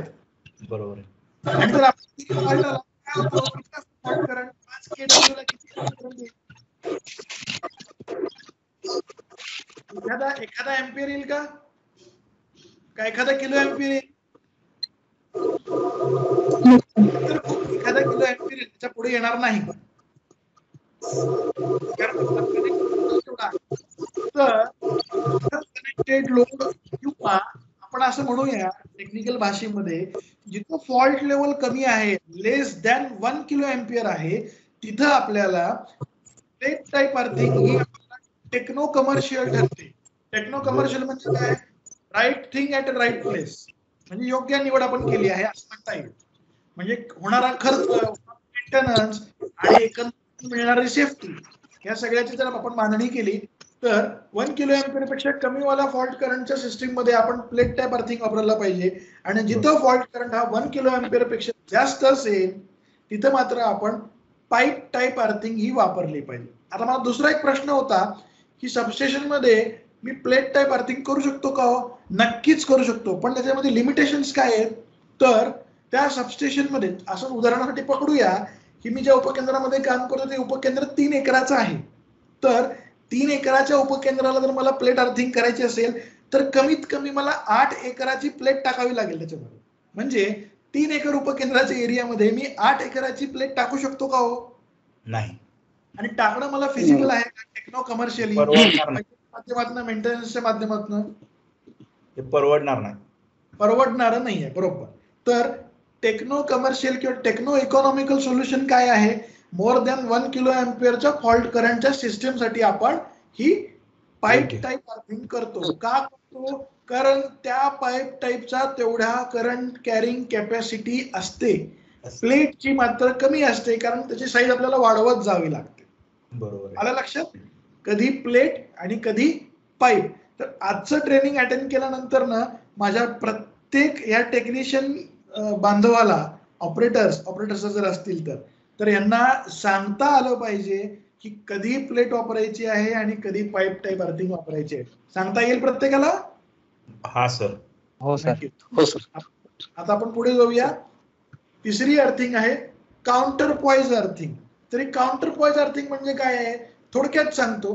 काउंटर पॉइज अर्थिंग म्हणजे काय? ट्रान्समिशन टॉवरचे जे काही 4 लेग आहेत त्या 4 लेगना अर्थिंग करणे म्हणजे काय आहे? काउंटर पॉइज अर्थिंग आहे. तर हे 4 लेगना काउंटर पॉइज अर्थिंग करणे म्हणजे काय आहे? तिथं ना ती प्लेट प्रकारची अर्थिंग असते ना पाईप प्रकारची अर्थिंग असते. तर ती कुठली असते? ती कंडक्टर टाईप अर्थिंग असते. तर त्याच्यात काय असतं नक्की?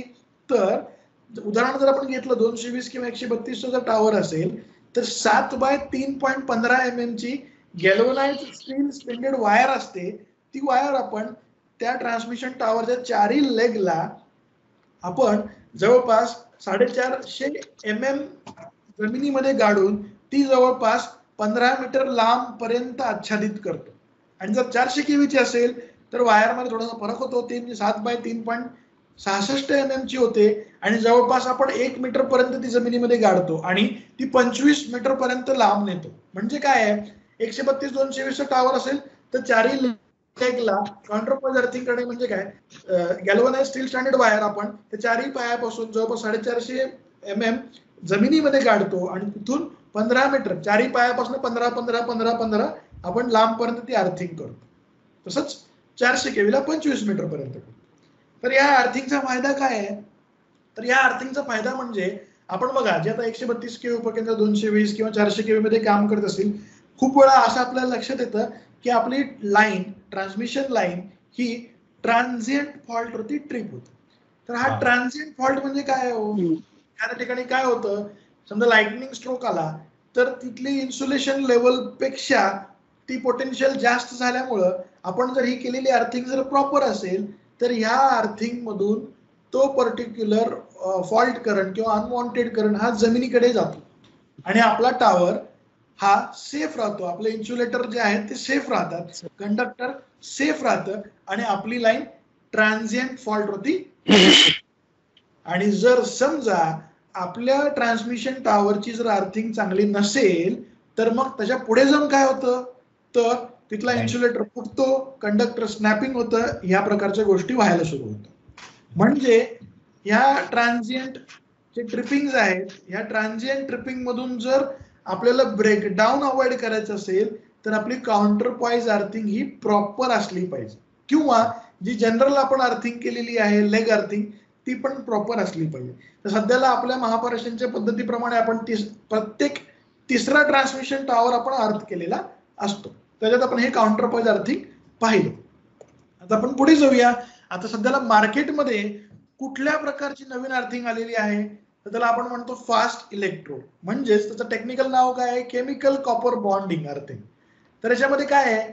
जसं आपण सबस्टेशन मध्ये पाईप टाईप अर्थिंग करतो तसंच या कॉपर बॉन्डिंग अर्थिंग मध्ये आपण एक कॉपरचा एक बॉन्ड असतो किंवा कॉपरचा एक रॉड असतो, तो जमिनीमध्ये गाडतो आणि त्याची आपण अर्थिंग करतो. तर ही अर्थिंग नक्की कशी असते आणि कशा प्रकारची केलेली असते यासाठी आपण एक छोटासा व्हिडिओ बघूया.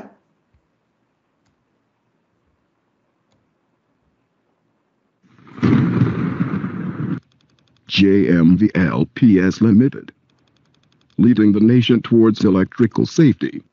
Hello. Today I'm going to tell you about earthing system.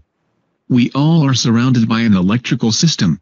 Earthing is very important in any electrical installation, and the presence of an earth connection is simply a safety device. It also protects the awareness system available of conventional bonded rods, duly accepted earthing system available in the market known as copper bonded rods, which has overcame the demerits of conventional earthing. Let's understand how copper bonded rods overcame the demerits of conventional earthing. Material of construction.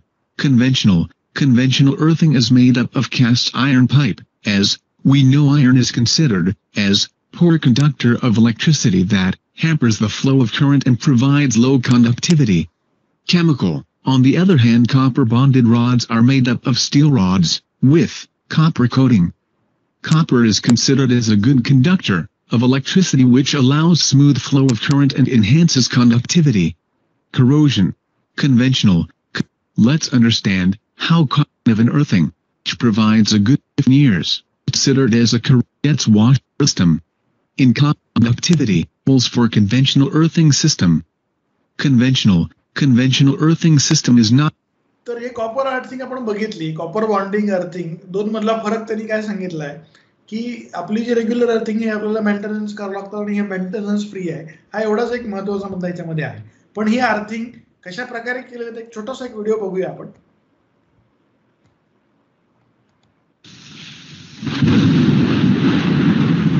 Video दिसत नाही. काय झालं, video दिसत नाहीये का? हा, नाही हो दिसत सर. सर. स्क्रीन दिसते? हा, दिसते सर. सर तुम्ही दिसताय पण व्हिडिओ दिसत नाही. व्हिडिओ दिसत नाही सर. दिसला का? फक्त हे समोरचं प्लेट्स ड्रॉइंग दिसते फक्त. ओके ओके, थांबा मी परत एकदा स्क्रीन शेअर करतो.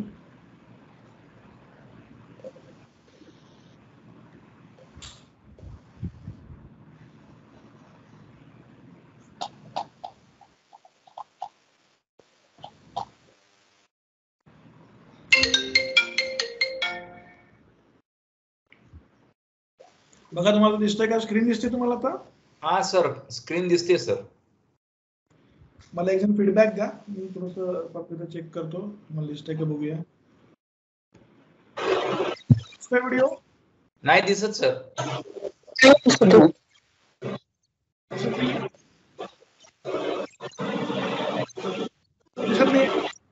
नाही दिसत सर.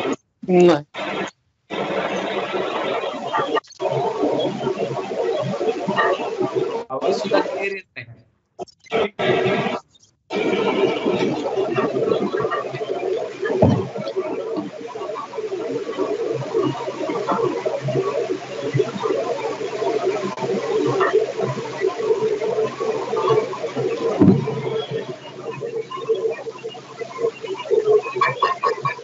दिसतोय का बघा, मला सांगा. आवाज नाही दिसत सर.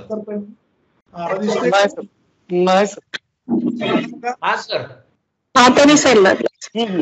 आता दिसायला लागला सर.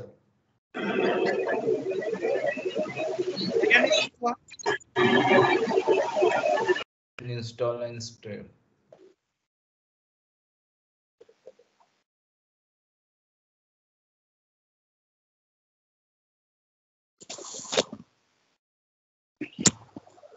त्याच्यामध्ये काय असतं, कॉपरचा चालू करा ना. Copper pipe. जमिनीमध्ये काढायचं. त्या स्टँडर्डचे केमिकल कॉम्बिनेशन मिळतात. सर, आवाज येत नाही. त्याला आवाज नाहीच येते व्हिडिओला. जाऊ द्या, काय व्हिडिओ क्लिअर दिसत नाही. येस, ही ह्या प्रकारची अर्थिंग. आताच्या व्हिडिओला व्हॉइस नव्हता त्यामुळे तुम्ही ऐकू गेलं नसेल माझ्या मते. आता सगळ्यांना स्क्रीन दिसते? हा दिसते सर. हा दिसते. हो सर. पण या केमिकल कॉपर बॉन्डिंग मध्ये काय बघितलं की रेग्युलर अर्थिंग पेक्षा ही मेंटेनन्स फ्री असताना सांगितलं, आणि हे जे करायचे जे स्टेप्स आहेत ते खूप सोपे आहेत. त्या पर्टिक्युलर रॉडच्या डायमेन्शन प्रमाणे खड्डा करायचा, खड्ड्यामध्ये ते पर्टिक्युलर जे काही केमिकल कॉम्बिनेशन दिलेलं ते टाकायचं, त्यात हा रॉड टाकायचा, इन्स्टॉलेशन संपलं. पण ह्याचा एक ड्रॉबॅक काय आहे, हे लाईफ लॉंग किंवा लास्ट लॉंग नाहीये. जसं आपण एखादी केलेली अर्थिंग ही आपण जवळपास आपल्या MSTCच्या स्टँडर्ड प्रमाणे एखाद्या अर्थिंगची लाईफ आपण ही 25 वर्ष पकडतो, तर ह्या कॉपर बॉन्डिंगची लाईफ 25 वर्ष नाही आहे. हे जवळपास एक 5 ते 7 वर्षामध्ये त्याची लाईफ संपते आणि परत आपल्याला यूज अँड थ्रो सारखा हा कारभार आहे. त्याच्यामुळे आपण महापारेषणमध्ये काही निवडक उपकेंद्रामध्ये हे केमिकल कॉपर बॉन्डिंग केलेलं आहे. पुढे जाऊया. अर्थिंग. तर या अर्थिंगसाठी आपल्याला मटेरियल जे काही सिलेक्ट करायचं आहे ते मटेरियल आपण कशा बेसिसवरती सिलेक्ट करणार आहोत, तर अर्थिंगचं मटेरियल हे चांगल्या कंडक्टिव्हिटीचं असावं, त्याचा हाय फ्युजिंग टेम्परेचर म्हणजे जास्तीत जास्त फॉल्ट करंटला तो पास करण्याची त्याची इलेक्ट्रिकल आणि मेकॅनिकल, तसेच त्याची फिजिकल कॅपॅसिटी असावी, आणि मेकॅनिकली तो रगड असावा म्हणजे स्ट्रॉंग असावा, आणि तो करोजन फ्री असावा. तर आपल्याला आता कुठले कुठले ऑप्शन्स अवेलेबल आहेत? कॉपर आहे किंवा कास्ट आयर्न आहे, माइल्ड स्टील आहे किंवा गॅल्वनाइज्ड आयर्न आहे. तर आपण महापारेषणमध्ये गॅल्वनाइज्ड आयर्न वापरतोय. तो स्वस्त मस्त आणि लाईफ लॉंग जाण्यासारखा आहे म्हणून आपण गॅल्वनाइज्ड आयर्न आपण वापरत असतो. जाऊया. तर एखाद्या उपकेंद्राची जेव्हा अर्थिंग डिझाईन होते तर ती अर्थिंग डिझाईन करत असताना कुठले कुठले महत्वाचे मुद्दे आपण अर्थिंग डिझाईन करायच्या आधी माहित करून घेतो ते आपण पहिल्यांदा बघूया. ऑफकोर्स उपकेंद्र किती बाय कितीचं आहे, उपकेंद्रामध्ये किती इक्विपमेंट येणार आहेत, उपकेंद्राची एकंदरीत लांबी रुंदी किती आहे, कुठल्या प्रकारची माती आहे, हे सगळं बेसिक तर आपल्याला माहित आहे. त्याच्या व्यतिरिक्त आपण काय बघतो, तर हे 4 पोटेन्शियल्स कसे असतील, कुठले कुठले potential? Step potential, touch potential, transfer potential आणि मेश पोटेन्शियल. तर स्टेप पोटेन्शियल म्हणजे काय हो? स्टेप पोटेन्शियल म्हणजे जेव्हा आपण आपल्या उपकेंद्रामध्ये आपल्या 2 पायावरती उभारतो, तर 2 पायामध्ये आपल्याला जो काही पोटेन्शियल डिफरन्स जाणवतो किंवा तयार होतो, त्या पोटेन्शियल डिफरन्सला आपण काय म्हणतो? स्टेप पोटेन्शियल म्हणतो. आता उजव्या बाजूला तुम्ही स्क्रीनमध्ये ग्राफिकल रिप्रेझेंटेशन बघताय. उजव्या बाजूला जी अर्थिंग केलेली आहे त्या अर्थिंग मध्ये स्टेप पोटेन्शियल जवळपास 1858 व्होल्ट आहे, आणि अर्थिंग केलेल्या डाव्या बाजूच्या स्क्रीनमध्ये आपण बघितलं तर 598 व्होल्ट आहे. म्हणजे काय? जवळपास 1/3 पेक्षा जास्त आपण रिडक्शन केलेलं आहे. कुठल्या पोटेन्शियल मध्ये? स्टेप पोटेन्शियल मध्ये. जसं आपण सुरुवातीला सरफेस पोटेन्शियल मध्ये बघितलं बघा, की जवळपास 50% रिडक्शन तिथे झालं होतं. तसेच पुढे वळून आपण टच पोटेन्शियल म्हणजे आपण एखाद्या उपकेंद्रामध्ये कार्यरत असताना एखाद्या इक्विपमेंटला आपण टच करतो, जसं गॅन्ट्रीला टच करणं असेल, ट्रान्सफॉर्मर बॉडीला टच करणं असेल, WTI OTI ची रिडिंग घेताना त्या बॉक्सला टच करणं असेल, तर आपण केलेला आपल्या हाताचा टच आणि आपण उभारलेल्या पायाचा टच, या 2 टच मध्ये जे काही पोटेन्शियल डिफरन्स तयार होतं त्या पोटेन्शियल डिफरन्सला आपण काय म्हणतो? टच पोटेन्शियल म्हणतो किंवा टच व्होल्टेज म्हणतो. तर जर एखाद्या उपकेंद्रामध्ये उदाहरणार्थ आपण 132 आणि 220 उपकेंद्र घेतलेलं आहे, तिथे जर अर्थिंगच नसेल तर मॅक्सिमम टच पोटेन्शियल किती जातंय? उजव्या स्क्रीनमध्ये ग्राफिकल रिप्रेझेंटेशन आपण बघतोय जवळपास 5000 व्होल्ट आहे, आणि जर अर्थिंग केलेली असेल तर डाव्या बाजूच्या साईडला आपण बघतोय ते पोटेन्शियल किती आहे हो? 1527 व्होल्ट आहे. म्हणजे जर आपल्या उपकेंद्रामधलं टच पोटेन्शियल जर बॅलन्स नसेल तर आपण कुठे जरी टच करत फिरलो तर आपल्याला शॉक लागणार आहे. याचं एक चांगलं उदाहरण म्हणजे आपण प्लास्टिकच्या खुर्चीवरती जर आपण शूज घालून बसलो, एक 5-10 मिनिटं बसल्यानंतर आपण उठल्यावरती जर कुणाला टच केलं तर शॉक बसतो बघा. हे प्रत्येकाने अनुभवलेलं असेल. तर हे म्हणजेच काय आहे? टच पोटेन्शियल आहे. एखाद्याला टच केल्यानंतर निर्माण होणारं पोटेन्शियल म्हणजेच आहे टच पोटेन्शियल. हे कधी इंडक्शन झोन मध्ये किंवा एखाद्या लाईव्ह इलेक्ट्रिकल सिस्टीम मध्ये. तर हे आपल्याला जर अवॉइड करायचं असेल तर आपली अर्थिंग ही अशा प्रकारची असली पाहिजे की आपल्या उपकेंद्रामध्ये निर्माण होणारा जो काही टच पोटेन्शियल आहे तो इतक्या लेवलपर्यंत खाली आणला गेला पाहिजे की आपण कुठल्याही एखाद्या इक्विपमेंटला टच केल्यानंतर आपल्याला शॉक बसला नाही पाहिजे. त्याच्यासाठी आपण हे पोटेन्शियल्स आपण बघत आहोत. आता आपण पुढे जाऊया. आपल्याला ग्राफिकल रिप्रेझेंटेशन मध्ये वरती एक 5 माणसं दिसतात बघा. त्यातल्या मधल्या 2 माणसांनी ट्रान्सफॉर्मरला टच केलेलं आहे, ते म्हणजे काय आहे, टच पोटेन्शियल आहे.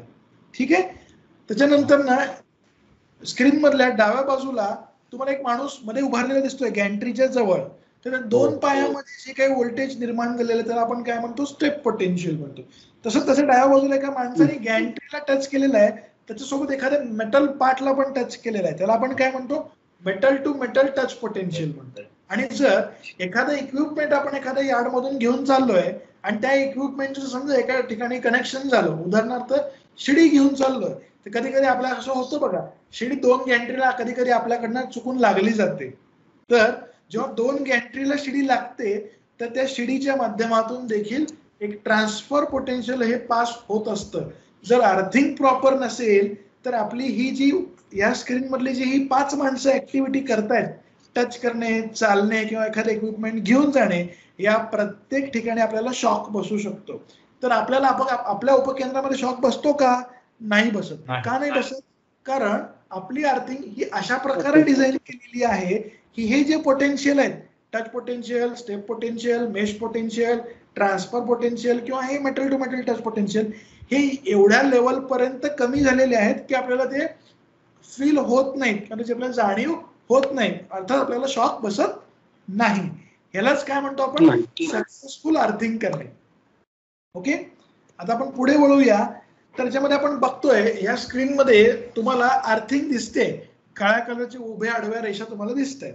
तर याच्यामध्ये एक फरक काय आहे की ज्या या उभ्या आडव्या अर्थिंगच्या पट्ट्या ज्या टाकलेल्या आहेत या इमेजमध्ये, या पट्ट्या समप्रमाणामध्ये विभागल्या गेलेल्या नाहीयेत, म्हणजे वेड्या वाकड्या टाकलेल्या आहेत. एक म्हणजे सेम डिस्टन्स मध्ये ते एकमेकापासून वेगवेगळ्या किंवा स्प्लिट करून ठेवलेल्या नाहीयेत. तर ह्याच्यामध्ये जर आपण पोटेन्शियल डिफरन्सेस जर बघितले तर ह्याच्यामध्ये बघा, आपल्याला टच पोटेन्शियल आणि स्टेप पोटेन्शियलचे डिफरन्सेस जर आपण बघायला गेलो तर खूप ठिकाणी आपल्याला रेड स्पॉट दिसतोय का? तर तो रेड स्पॉट म्हणजे काय आहे, तिथे पोटेन्शियल जास्त आहे आणि आपल्याला शॉक लागायचे चान्सेस जास्त आहेत. हेच जर आपण हे सगळे उभ्या आडव्या अर्थिंगच्या पट्ट्या समप्रमाणामध्ये आच्छादल्या तर काय होतंय बघा, स्क्रीनवरचे सगळे रेड डॉट निघून गेलेले आहेत, सगळे येलो डॉट निघून गेलेले आहेत. जवळपास मॅक्सिमम ठिकाणी ब्ल्यू कलरचे डॉट, स्काय ब्ल्यू कलर आणि ग्रीन कलर दिसतोय. बरोबर आहे का? म्हणजे ह्याच्यातला जो काही टच पोटेन्शियल आहे हा तेवढ्या प्रमाणात कमी झालेला आहे. उजव्या बाजूला तुम्ही स्केल बघू शकता, हा टच पोटेन्शियल केवढ्या प्रमाणात कमी झाला आहे, जवळपास 100 व्होल्ट पेक्षा कमी झालेला आहे. थोडक्यात आपण काय केलेलं आहे, टच पोटेन्शियलला आपण मिनिमाइज केलेलं आहे. कशा थ्रू? ती जे काही आपल्या अर्थिंगच्या उभ्या आडव्या पट्ट्या आपण अर्थिंग सबस्टेशनमध्ये टाकलेल्या आहेत त्या जर समप्रमाणात विभागून सेम डिस्टन्स मध्ये आपण जर टाकल्या किंवा त्या आच्छादल्या तर आपल्याला अशा प्रकारचा रिझल्ट येतो. त्या जर पट्ट्या समप्रमाणात विभागल्या गेलेल्या नसतील, एका विशिष्ट अंतरावरती जर विशिष्ट ठराविक अंतराने जर त्या सेपरेट केलेल्या नसतील तर अशा प्रकारचा आपल्याला पोटेन्शियल डिफरन्स हा आपल्याला ग्राफिकल माध्यमातून बघायला मिळतोय. आपण पुढे जाऊया. आणखी एक इक्विपमेंट आहे, त्या इक्विपमेंटचं नाव आहे step and touch potential measurement करणारं इक्विपमेंट आहे. या इक्विपमेंटच्या माध्यमातून आपल्याला काय कळतं की जर एखाद्या सबस्टेशन मधलं स्टेप पोटेन्शियल आणि टच पोटेन्शियल जर जास्त असेल तर आपल्याला तर उघड्या डोळ्याने आपण बघू शकणार नाही. बरोबर आहे का? की आपल्याला हात लावला तरच कळणार आहे की शॉक बसतोय का. तर या केसमध्ये स्टेप अँड टच पोटेन्शियलचं हे SNT एक मीटर आहे. हे मीटर आपल्याला अलाराम देतं. ग्रीन लाईट जेव्हा अलाराम देतं तेव्हा आपल्याला शॉक बसणार नाहीये, आपण काम करायला सेफ आहेत असं आपल्याला सांगतं. जेव्हा येलो लाईट सांगते, जेव्हा येलो लाईट येते तेव्हा आपल्याला असं लक्षात येतं की तिथला पोटेन्शियल डिफरन्स हा जवळपास 400 व्होल्ट पर्यंत आहे आणि तुम्ही कंटिन्युअसली जर काम करत राहिला तर तुम्हाला शॉक बसण्याची शक्यता आहे. जर रेड कलरचा LED डिस्प्ले झाला तर 100% तुम्हाला तिथं शॉक बसणार आहे, तुम्ही तिथं काम करू नये. अशा प्रकारचं आपल्याला हे इक्विपमेंट आपल्याला माहिती देतं. तर हे इक्विपमेंट आपण आपल्या सबस्टेशनमध्ये वापरतो का? नाही वापरत. कारण आपल्या सबस्टेशन मधली अर्थिंग जी आहे ती आपण प्रॉपर मेंटेन केलेली असते, त्याला आपण वॉटरिंग करतो, अर्थिंग रेजिस्टन्स मेजर करतो आणि जवळपास सगळ्यांची अर्थिंग व्हॅल्यू आपण कमीत कमी प्रमाणात मेंटेन करतोय आणि तेव्हा आपल्याला कॉन्फिडन्स असतो की आपल्या सबस्टेशन मधली अर्थिंग ही चांगल्या प्रकारची आहे आणि आपल्याला इथलं step potential touch potential verify करायची गरज भासत नाही, कारण तेवढ्या स्ट्रॉंगचं डिझाईन केलेलं असतं. पण जेव्हा आपण एखाद्या लाईनवरती काम करायला जातो तर त्या लाईनच्या आसपासच्या पेरिफेरीमध्ये सुद्धा हे पोटेन्शियल्स असतात. तिथं मात्र अर्थिंग ही प्रॉपर असते किंवा नसते, कारण आपण ती जसं सबस्टेशन मध्ये कंटिन्युअसली मॉनिटर करतो किंवा मेंटेन करतो तशा प्रकारे तिथं मेंटेन करणं शक्य नाही. एक उदाहरण घ्यायचं झालं तर एखादं ट्रान्समिशन टॉवर आहे, त्याची अर्थिंग केलेली आहे आणि तो ट्रान्समिशन टॉवर समजा शेतामध्ये आहे, शेतकऱ्यांनी नांगरणी सुरू केली, त्या नांगरणीचा फावडा त्यांनी जर समजा खूप जास्त आत टाकलं तर आपली अर्थिंग उखडली जाऊ शकते, बरोबर आहे का? हे साहजिक आहे, हे खूप ठिकाणी होतं. आणि आपण एक 3 महिन्यांनी 2 महिन्यांनी पेट्रोलिंगला वगैरे गेल्यानंतर ना आपल्याला तिथं काय दिसतं, तिथं ऊस आलेला दिसतो, खाली काय आपल्याला माहित नसतं आणि आपण त्या ट्रान्समिशन टॉवरवरती काम करायला जातो तर आपले शॉक बसण्याचे चान्सेस असतात.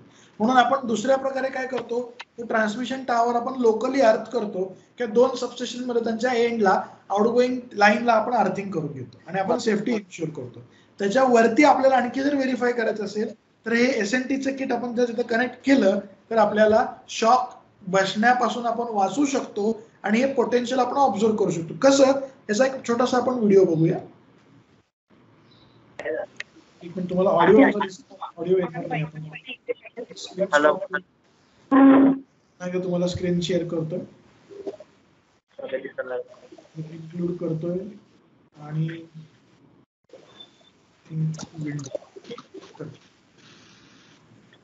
आता आपण पुन्हा स्क्रीनवरती आलोय. सगळ्यांना स्क्रीन दिसते? फीडबॅक द्या. स्क्रीन दिसते सगळ्यांना? येस. आता व्हिडिओ प्ले करतोय. व्हिडिओचा ऑडिओ येतं का? Presenting the step and touch instrument from Delta Computer.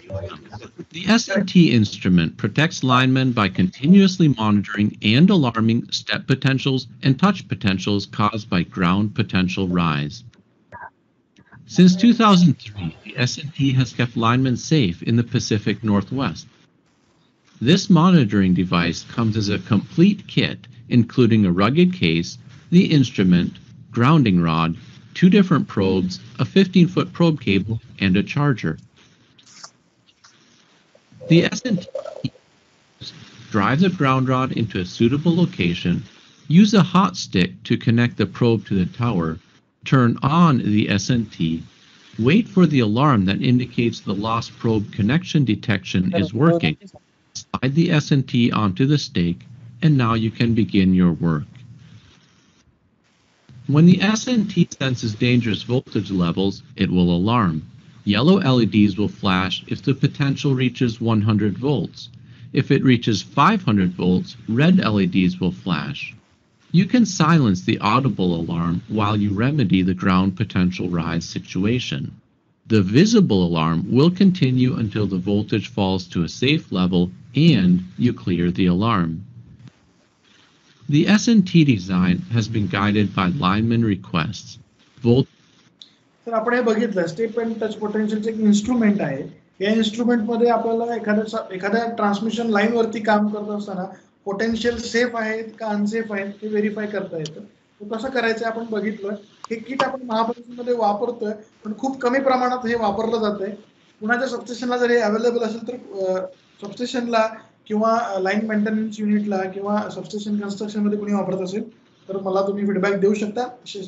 सबस्टेशनच्या या अर्थिंगच्या सेशनच्या शेवटी आपण पुढे जाऊया की अर्थमॅटची डिझाईन कशी असते थोडक्यात आपण बघूया. सगळं काही 1.5 तासामध्ये सांगणं शक्य नाही आहे, कारण अर्थिंगची गाथा खूप मोठी आहे. तरी मी प्रयत्न करतोय जवळपास सगळंच एकत्र आणण्याचा. तर अर्थिंगची डिझाईन ही कशी असते, जसं आपण हे मगाशी 4 प्रकारचे पोटेन्शियल्स बघितले बघा. Step potential, touch potential, transfer potential, mesh potential. तर याच्यातले स्टेप पोटेन्शियल आणि टच पोटेन्शियल हे खूप महत्वाचे आहेत अर्थिंगचं डिझाईन करण्यासाठी. कशा प्रकारे, सुरुवातीपासून आपण ग्राफ बघत राहा बघा. उजव्या बाजूचा ग्राफ हा अर्थिंग केलेला आहे आणि डाव्या बाजूचा ग्राफ हा अर्थिंग केलेला नसलेला असलेला तो ग्राफ आपण पाहतोय.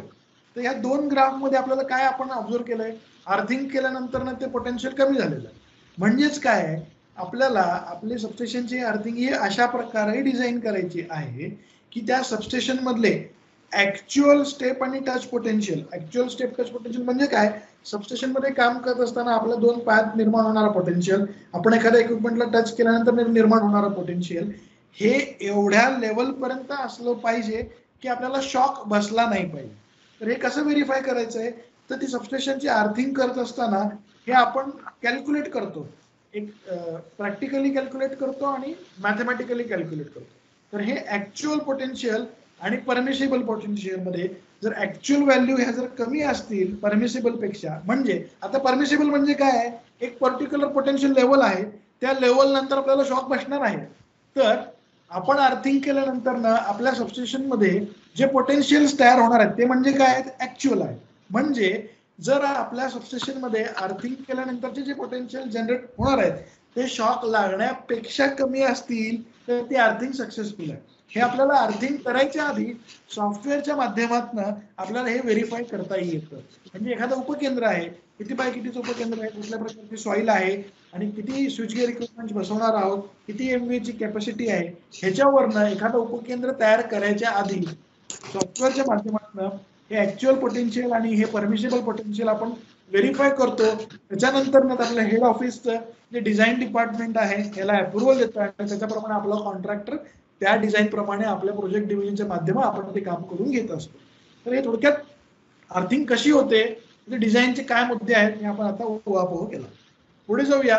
तर याच्यामध्ये महत्वाचे कुठले मुद्दे आहेत जे की आणखी उहापोह करणं अर्थिंगच्या डिझाईनच्या पॉईंट ऑफ व्ह्यू महत्वाचे आहेत. जसं की मॅक्झिमम ग्राउंड फॉल्ट करंट, जो आपण मगाशी बघितला, आपल्या महापारेषणची फॉल्ट लेवल आहे 40 किलो एम्पियर. जसं उदाहरण झालं, 1 नंबरचा मॅक्सिमम फॉल्ट करंट हा किती असणार आहे? सिस्टीमचा फॉल्ट करंट इतका असणार आहे, म्हणजे किती आहे? 40 kilo ampere. Resistivity of the soil, त्या पर्टिक्युलर सबस्टेशन मधली कुठल्या प्रकारची माती आहे आणि त्या मातीची काय रेजिस्टिव्हिटी आहे आपल्याला माहित असणं गरजेचं आहे. त्याच्यानंतर फॉल्ट क्लिअरिंग टाइम किती असला पाहिजे, ते रिले प्रमाणे आपल्या पुढे किती सबस्टेशन आहे, आपल्या पाठीमागे किती सबस्टेशन आहे त्याच्याप्रमाणे त्याचं ग्रिडिंग किती असलं पाहिजे आणि त्याप्रमाणे आपल्याला ते सेटिंग करायचे असते. आणि एरिया कव्हर्ड बाय सबस्टेशन, म्हणजे सबस्टेशनचं फेन्सिंग केवढं आहे, किती बाय कितीचं सबस्टेशन आहे, ह्या सगळ्या महत्वाच्या मुद्द्यावरून आपण अर्थिंग डिझाईन करत असतो. आता जे आपण सबस्टेशन मधली अर्थिंग मेजर करतो ती म्हणजे काय असते हो? ती म्हणजे असते अर्थ रेजिस्टिव्हिटी. तर अर्थ रेजिस्टिव्हिटीची आपण एक डेफिनेशन बघतोय. ती डेफिनेशन कोणी तयार शोधलेली आहे? त्याचं नाव आहे डॉक्टरांचं त्या फ्रँक वेनर. तर ह्या माध्यमातून जर 2 प्लेट आपण 1 क्यूब ऑफ अर्थ, 1 मीटर क्यूब ऑफ अर्थ जर सेपरेट केली, जसं तुम्ही स्क्रीनवरती बघताय, आणि त्याच्यावरती एक पोटेन्शियल अप्लाय केलं, तर त्या 2 प्लेट मधनं जे काही करंट फ्लो होणार आहे तो करंट म्हणजे V is equal to IR आणि R is equal to V by I. तर ह्या थोडक्यात गोष्टीला आपण काय म्हणतोय? अर्थ रेजिस्टिव्हिटी म्हणतोय. त्याची डेफिनेशन काय झाली? Is the resistance measured between 2 opposite faces of 1 metre cube of earth. Earth resistivity is expressed in ohm metre. रेजिस्टिव्हिटीचं एकक काय आहे? ओहम मीटर, कारण 1 क्यूब मीटर आपण रेफरन्स पकडतो. आता त्याला आपण काय म्हणतो? त्या रेजिस्टिव्हिटीला रो म्हणतो. रोचा शोध कोणी लावला? Doctor frank Vanern. रो म्हणजे काय? रो इज इक्वल टू 2 पाय AR. आता त्या 2 पाय AR मधलं 2 पाय हा काय आहे? कॉन्स्टंट आहे. AR मधला एक आहे डिस्टन्स बिटवीन 2 इलेक्ट्रोड, जिथं आपण मेजर करणार आहे ज्या इक्विपमेंटच्या माध्यमातून, आणि R म्हणजे काय आहे? त्या टेस्ट इन्स्ट्रुमेंटचं रेजिस्टन्स. आता आपण आपल्या सबस्टेशन मध्ये आपण अर्थ रेजिस्टिव्हिटी घेतो. कुठल्या मीटरने घेतो? जवळपास सगळ्यांकडे मेगरचेच मीटर असते. त्याला C1, P1, C2, P2 नावाचे 4 कनेक्शन पॉइंट असतात. आणि हे 4 अर्थिंग रोड आपण जेव्हा जमिनीमध्ये विशिष्ट अंतरावरती त्या इक्विपमेंट सोबत ज्या केबल आलेल्या आहेत त्या केबलच्या लेंथ प्रमाणे आपण जमिनीमध्ये जेव्हा गाडतो आणि जेव्हा ह्याची आपण रेजिस्टिव्हिटी बघतो तेव्हा आपल्याला काय मिळते? त्या पर्टिक्युलरच्या 4 इलेक्ट्रोडच्या आसपासची जी जमीन आहे त्या जमिनीची आपल्याला रेजिस्टिव्हिटी मिळते. त्या जमिनीची आपल्याला काय मिळतो? त्या जमिनीचा आपल्याला रेजिस्टन्स इन टर्म्स ऑफ काय मिळतो? इन टर्म्स ऑफ ओहम मिळतो. ठीक आहे. आता आपल्याला एखाद्या इलेक्ट्रोडचा आपल्याला रेजिस्टन्स मेजर करायचा आहे, तर तो आपण कसं करतो? आपल्या किट मधला जो C1, P1 चा जो पॉइंट आहे तो शॉर्ट करतो, त्या अर्थपीटला कनेक्ट करतो ज्या अर्थपीटचा आपल्याला रेजिस्टन्स मेजर करायचा आहे, आणि C2, P2 च्या जे केबल्स आहेत त्या केबलच्या लांबीच्या प्रमाणामध्ये आपण तो इलेक्ट्रोड तेवढ्या लांब आपण गाडतो. तो टेक्निकली किती असला पाहिजे, त्या इलेक्ट्रोड पासून 0.62D म्हणजे जो डिस्टन्स आहे त्याच्या 0.62% मध्ये असला पाहिजे, जो की सगळ्यात शेवटचा लांबचा जो इलेक्ट्रोड आहे त्याच्या. ओके, तर जेव्हा आपण हे C1P1 शॉर्ट करून त्या इलेक्ट्रोडला कनेक्ट करतो, C2P2 आपण कनेक्ट करतो इलेक्ट्रोड पर्टिक्युलर डिस्टन्सला, आणि आपल्या टेस्ट मीटरवरती आपण स्टार्टचं बटन दाबतो आणि आपल्याला काय येते, त्या पर्टिक्युलर इलेक्ट्रोडचा रेजिस्टन्स आपल्याला कळतो. ठीक आहे, तर तो किती किती असला पाहिजे, कुठे कुठे ते आपण एकदम बघूया. तर जसं की आपले 132 सबस्टेशन्स आहेत, 132 आहे, 220 आहे, 400 किंवा, पण मात्र प्रत्येकाला वेगवेगळी व्हॅल्यू स्टँडर्ड मध्ये सांगितलेली आहे. जर समजा डिस्ट्रीब्युशनचे उपकेंद्र असतील जे की 66 kV आणि बिलो, तिथे 2 ओहम रेजिस्टन्स असला पाहिजे. आणि जर EHV सबस्टेशन असेल तर 1 ओहम रेजिस्टन्स असला पाहिजे 220 kV आणि बिलोचा. आणि जर 400 kVचे सबस्टेशन असेल तर 0.5 ओहम असला पाहिजे. आणि डिस्ट्रीब्युशनचा जर ट्रान्सफॉर्मर असेल तर 5 ओहम असला पाहिजे. आणि टॉवर फुटिंग रेजिस्टन्स जो आपला ट्रान्समिशन लाईन आपण अर्थ केल्यानंतर त्या पर्टिक्युलर लेगचा जेव्हा आपण रेजिस्टन्स घेतो त्याचा रेजिस्टन्स हा 10 ओहम असणं आपल्याला अपेक्षित आहे. आता आपण पुढे जाऊया. जर समजा एखाद्या इलेक्ट्रोडचा आपण अर्थ इलेक्ट्रोडचा आपण रेजिस्टन्स मेजर केला आणि आपल्याला असं लक्षात आलं की त्याची व्हॅल्यू जास्त आहे, तर जास्त असलेल्या व्हॅल्यूला आपण कसं बरोबर करणं अपेक्षित आहे, तर नेहमीची पद्धत आपली त्या पर्टिक्युलर पाईप इलेक्ट्रोडला आपण प्रॉपर वॉटरिंग करतोय का हे चेक करणं अपेक्षित आहे. ठोकताळ्या पद्धतीनं आठवड्यातून एकदा पाणी देणं अपेक्षित आहे. पण तुमच्या इथली माती कुठल्या प्रकारची आहे, ती ओल किती प्रमाणात पकडून धरू शकते. जर खडकाळ जमीन असेल तर आठवड्यातून 2दा वॉटरिंग करणं गरजेचं आहे. ब्लॅक कॉटन सॉइल असेल तर आठवड्यातून एकदा पाणी देणं आपल्याला अपेक्षित आहे. आणि जिथं पावसाळा जास्त आहे त्या पावसाळ्यात आपल्याला अर्थिंगला पाणी देणं गरजेचं नाही. तरी सुद्धा अर्थिंगच्या व्हॅल्यू जर जास्त येत असतील तर आपल्याला दुसरा आपला ऑप्शन काय असतो, आपण बेंटोनाइट क्लेची सलरी त्या पर्टिक्युलर इलेक्ट्रोडच्या आसपास आपण आळं करतो आणि ती बेंटोनाइटची सलरी त्याच्यामध्ये टाकतो. बेंटोनाइट क्ले आपण तयार करून त्या अर्धपेटला आपण काय करतो, रिस्टोर करायचा प्रयत्न करतो. आणि तरी सुद्धा जर त्याची व्हॅल्यू जर इम्प्रूव्ह होत नसेल तर आपण काय करतो, पुढच्या स्टेपमध्ये आपण ऍडिशनल अर्थ मॅट किंवा ऍडिशनल अर्थपीठ आपण त्याच्यामध्ये प्रोव्हाइड करतो. तरीही जर अर्थिंगची व्हॅल्यू जर येत नसेल तर शेवटचा जो उपाय आपण महाप्रश्न शक्यतो करत नाही, पण तो जो अवेलेबल ऑप्शन आहे तो म्हणजे सॅटेलाइट ग्रिड इलेक्ट्रोड तयार करणे. म्हणजे समजा ABC नावाचं उपकेंद्र आहे, त्याच्यामध्ये अर्थिंगचे व्हॅल्यू कमी येत आहेत, तर आपण काय करायचं, जवळपासच्या एरियामध्ये जिथं कुठे चांगली ब्लॅक कॉटन सॉइल आहे तिथं XYZ नावाचं अर्थिंग स्टेशन तयार करायचं. म्हणजे तिथं एक स्पेशल अर्थिंग तयार करायची आणि ते XYZ उपकेंद्र तिथून अर्थिंग इलेक्ट्रोड घेऊन जाऊन ABC सबस्टेशनला कनेक्ट करायचा. म्हणजे इनडायरेक्टली त्या सबस्टेशनची आपण अर्थिंग व्हॅल्यू काय करतोय, कमी करतोय. कशी करतोय, जवळपास उपलब्ध असलेल्या सबस्टेशनच्या जवळपासच्या एरियामध्ये जिथं ब्लॅक कॉटन सॉइल चांगल्या प्रमाणात आपल्याला अवेलेबल आहे तिथे एक अर्थिंग स्टेशन उभा करणे आणि तिथून एखादा इलेक्ट्रोड आपण आपल्या एक्झिस्टिंग सबस्टेशनला कनेक्ट करून ओव्हरऑल जो अर्थ रेजिस्टन्स आहे तो कमी करतो. हे झालं इम्प्रूव्हिंग मेथड्स. आता स्पेशली आपण येऊया PLCCच्या अर्थिंगसाठी. तर मित्रांनो, PLCCची जी अर्थिंग आहे ही आपल्या रेग्युलर अर्थिंगला आपल्याला कनेक्ट करायची नाही आहे, ती आपल्याला सेपरेट ठेवायची आहे. ती सेपरेट का ठेवायची आहे याच्या पाठीमागे खूप चांगलं उदाहरण म्हणजे जर समजा आपला 33 kVचा फीडर आहे, तो ओव्हर करंट अर्थ फॉल्ट वरती ट्रिप झाल्यानंतर काय होतं, करंट जवळपास 1 किलो अँपिअरच्या आसपास असतो. 1 kilo ampere, 2 kilo ampere, 3 kilo ampere, कधी 5 किलो अँपिअर असतो. तर तेवढ्या लेवलच्या फॉल्ट करंटनी एक मायक्रो सेकंडभर आपली जी काय अर्थिंग सिस्टीम आहे ही चार्ज होते.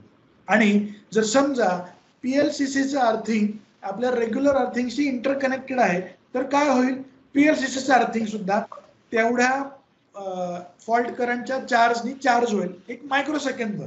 आणि त्याचा रिटर्न पाथ कुठपर्यंत येईल, PLCCच्या इलेक्ट्रॉनिक्स इक्विपमेंट पर्यंत होईल.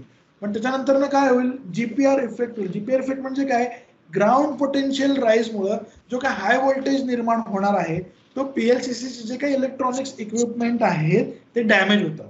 म्हणजे काय आहे, इलेक्ट्रॉनिक्स जे PLCCचे इक्विपमेंट आहेत ते मिली वोल्ट मध्ये काम करत असतात. त्याला आपण काय करतो आहे, मिली वोल्ट मिली अँपिअर मध्ये काम करतात.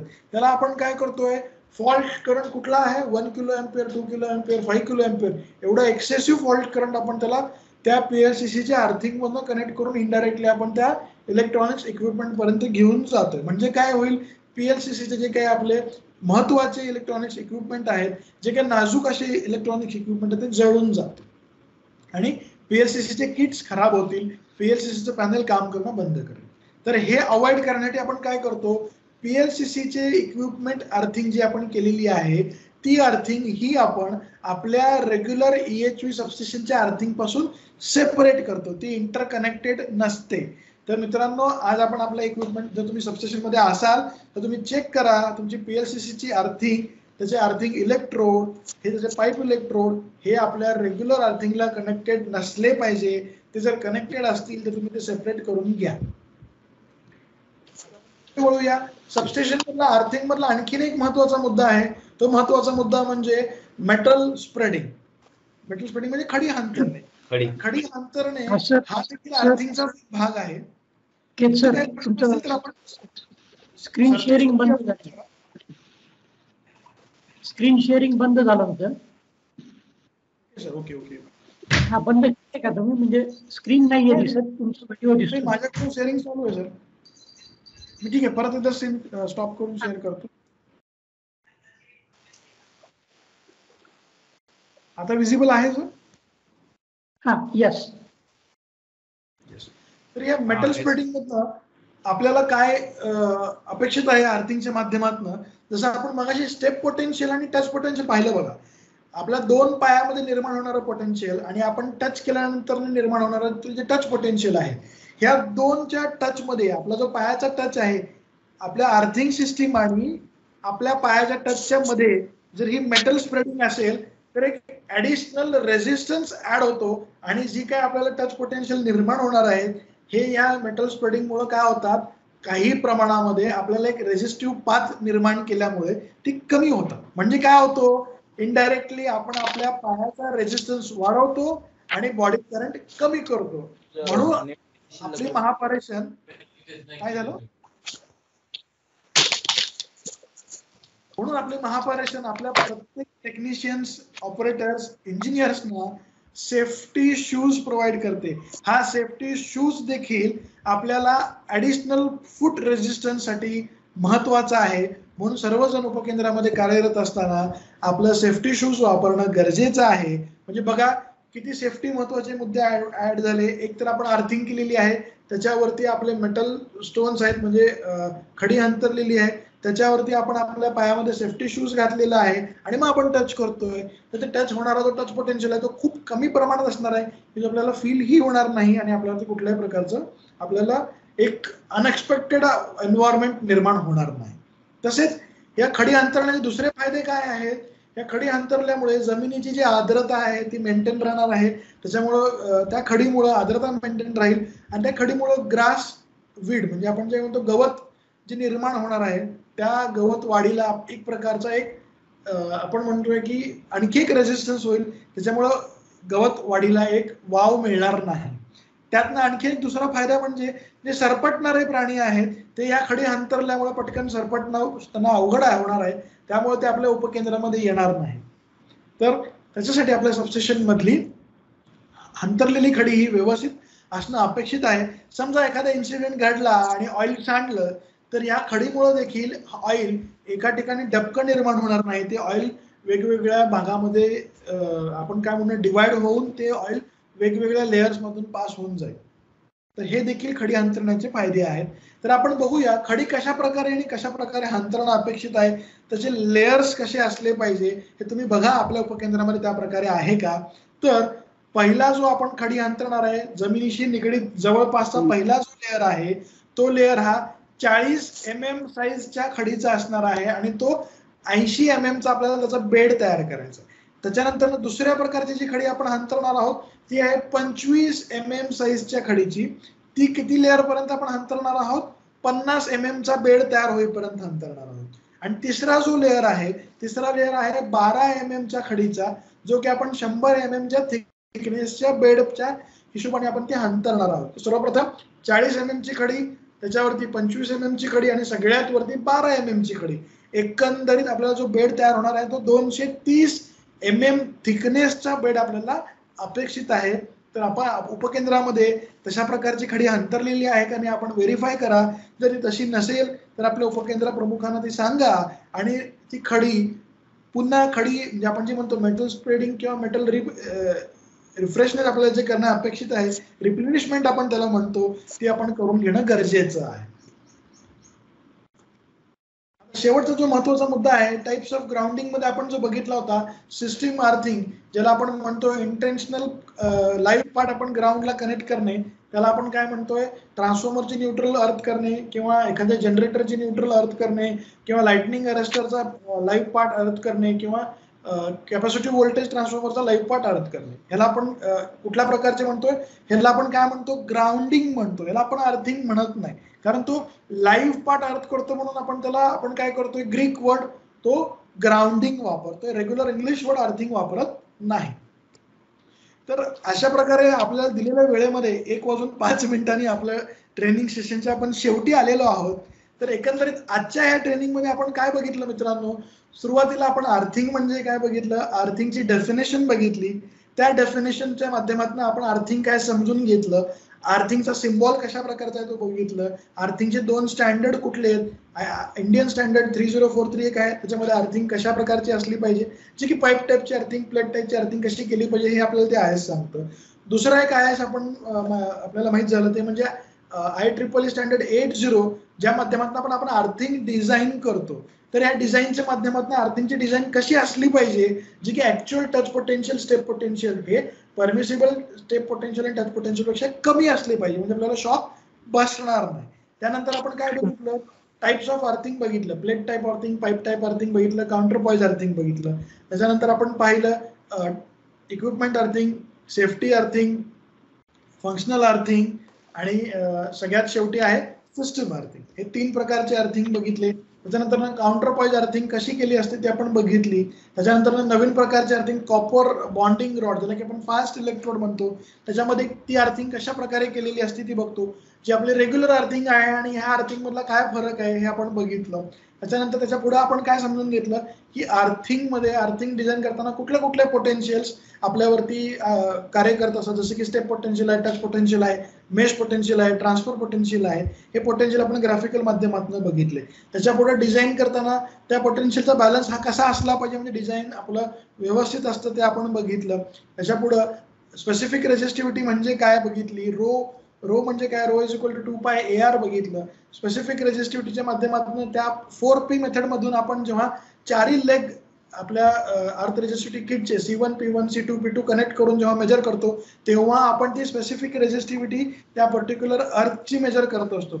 आणि जेव्हा आपल्याला एखाद्या इलेक्ट्रोडची अर्थिंग रेझिस्टन्स मेजर करायचं असतो तेव्हा आपण 3 पॉइंट मेथडनी ती मेजर करतो. ते 3 पॉइंट मेथड म्हणजे काय हो, C1 P1 शॉर्ट करणे आणि ज्या इलेक्ट्रोडचा आपल्याला अर्थिंग मेजर करायचं आहे त्या इलेक्ट्रोडला कनेक्ट करणे आणि उरलेले 2 टेस्ट इलेक्ट्रोड आपण त्या पर्टिक्युलर विशिष्ट अंतरावरती त्या केबलच्या मॅन्युफॅक्चररने दिलेल्या लेंथ प्रमाणे कनेक्ट करणे. म्हणजे आपण किती इलेक्ट्रोड लावले, आपला टेस्ट इलेक्ट्रोड नंबर 1 आणि उरलेले 2 जे आपण सॅम्पल इलेक्ट्रोड जे आपण कनेक्ट केलेले ते 2, तर टोटल 3 इलेक्ट्रोड आपण कनेक्ट केले. त्याला म्हणायचं 3 पॉइंट मेथड.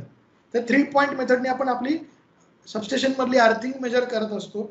त्यातनं अर्थिंगच्या व्हॅल्यूज किती असल्या पाहिजे, EHV सबस्टेशन मध्ये ती 1 ओम असली पाहिजे, 400 kV सबस्टेशन मध्ये ती लेस दॅन 0.5 ओम असली पाहिजे, टॉवर फुटिंग रेझिस्टन्स 10 ओम असला पाहिजे. अशा एकंदरीत आपण त्याची माहिती घेतली. त्याच्या पुढे आपण समजा त्या अर्थिंगच्या व्हॅल्यू जर जास्त असतील त्याच्यासाठी कुठल्या ट्रीटमेंट करायचे, बेंटोनाइटची क्ले असेल किंवा अर्थिंगचे वॉटरिंगची फ्रिक्वेन्सी वाढवणं असेल किंवा अर्थिंग इलेक्ट्रोड वाढवणं असेल किंवा अर्थिंगचा एरिया वाढवणं असेल किंवा सॅटेलाइट अर्थिंग करणं असेल, हे आपण त्याच्यामध्ये थोडक्यात आपण त्याचा उहापोह करून घेतला.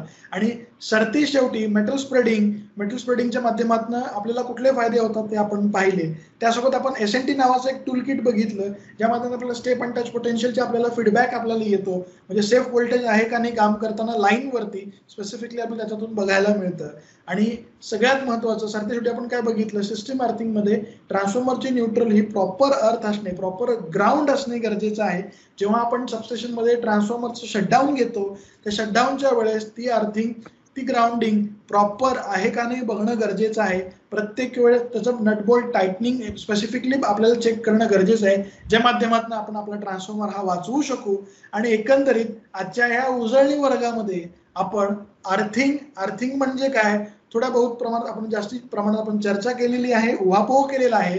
आणि आरटीसी जेजुरीने जो काही मला 1.5 तासाचा वेळ दिला होता, सुनील दत्त कुलकर्णी सरांनी दिलेला बरोबर 1.5 तास मी कामी आणलेला आहे. आणि आता सरतेशेवटी मी माझं इथं प्रेझेंटेशन थांबवतोय आणि तुम्हाला जे काही प्रश्न आहेत ते प्रश्न तुम्ही मला विचारू शकता.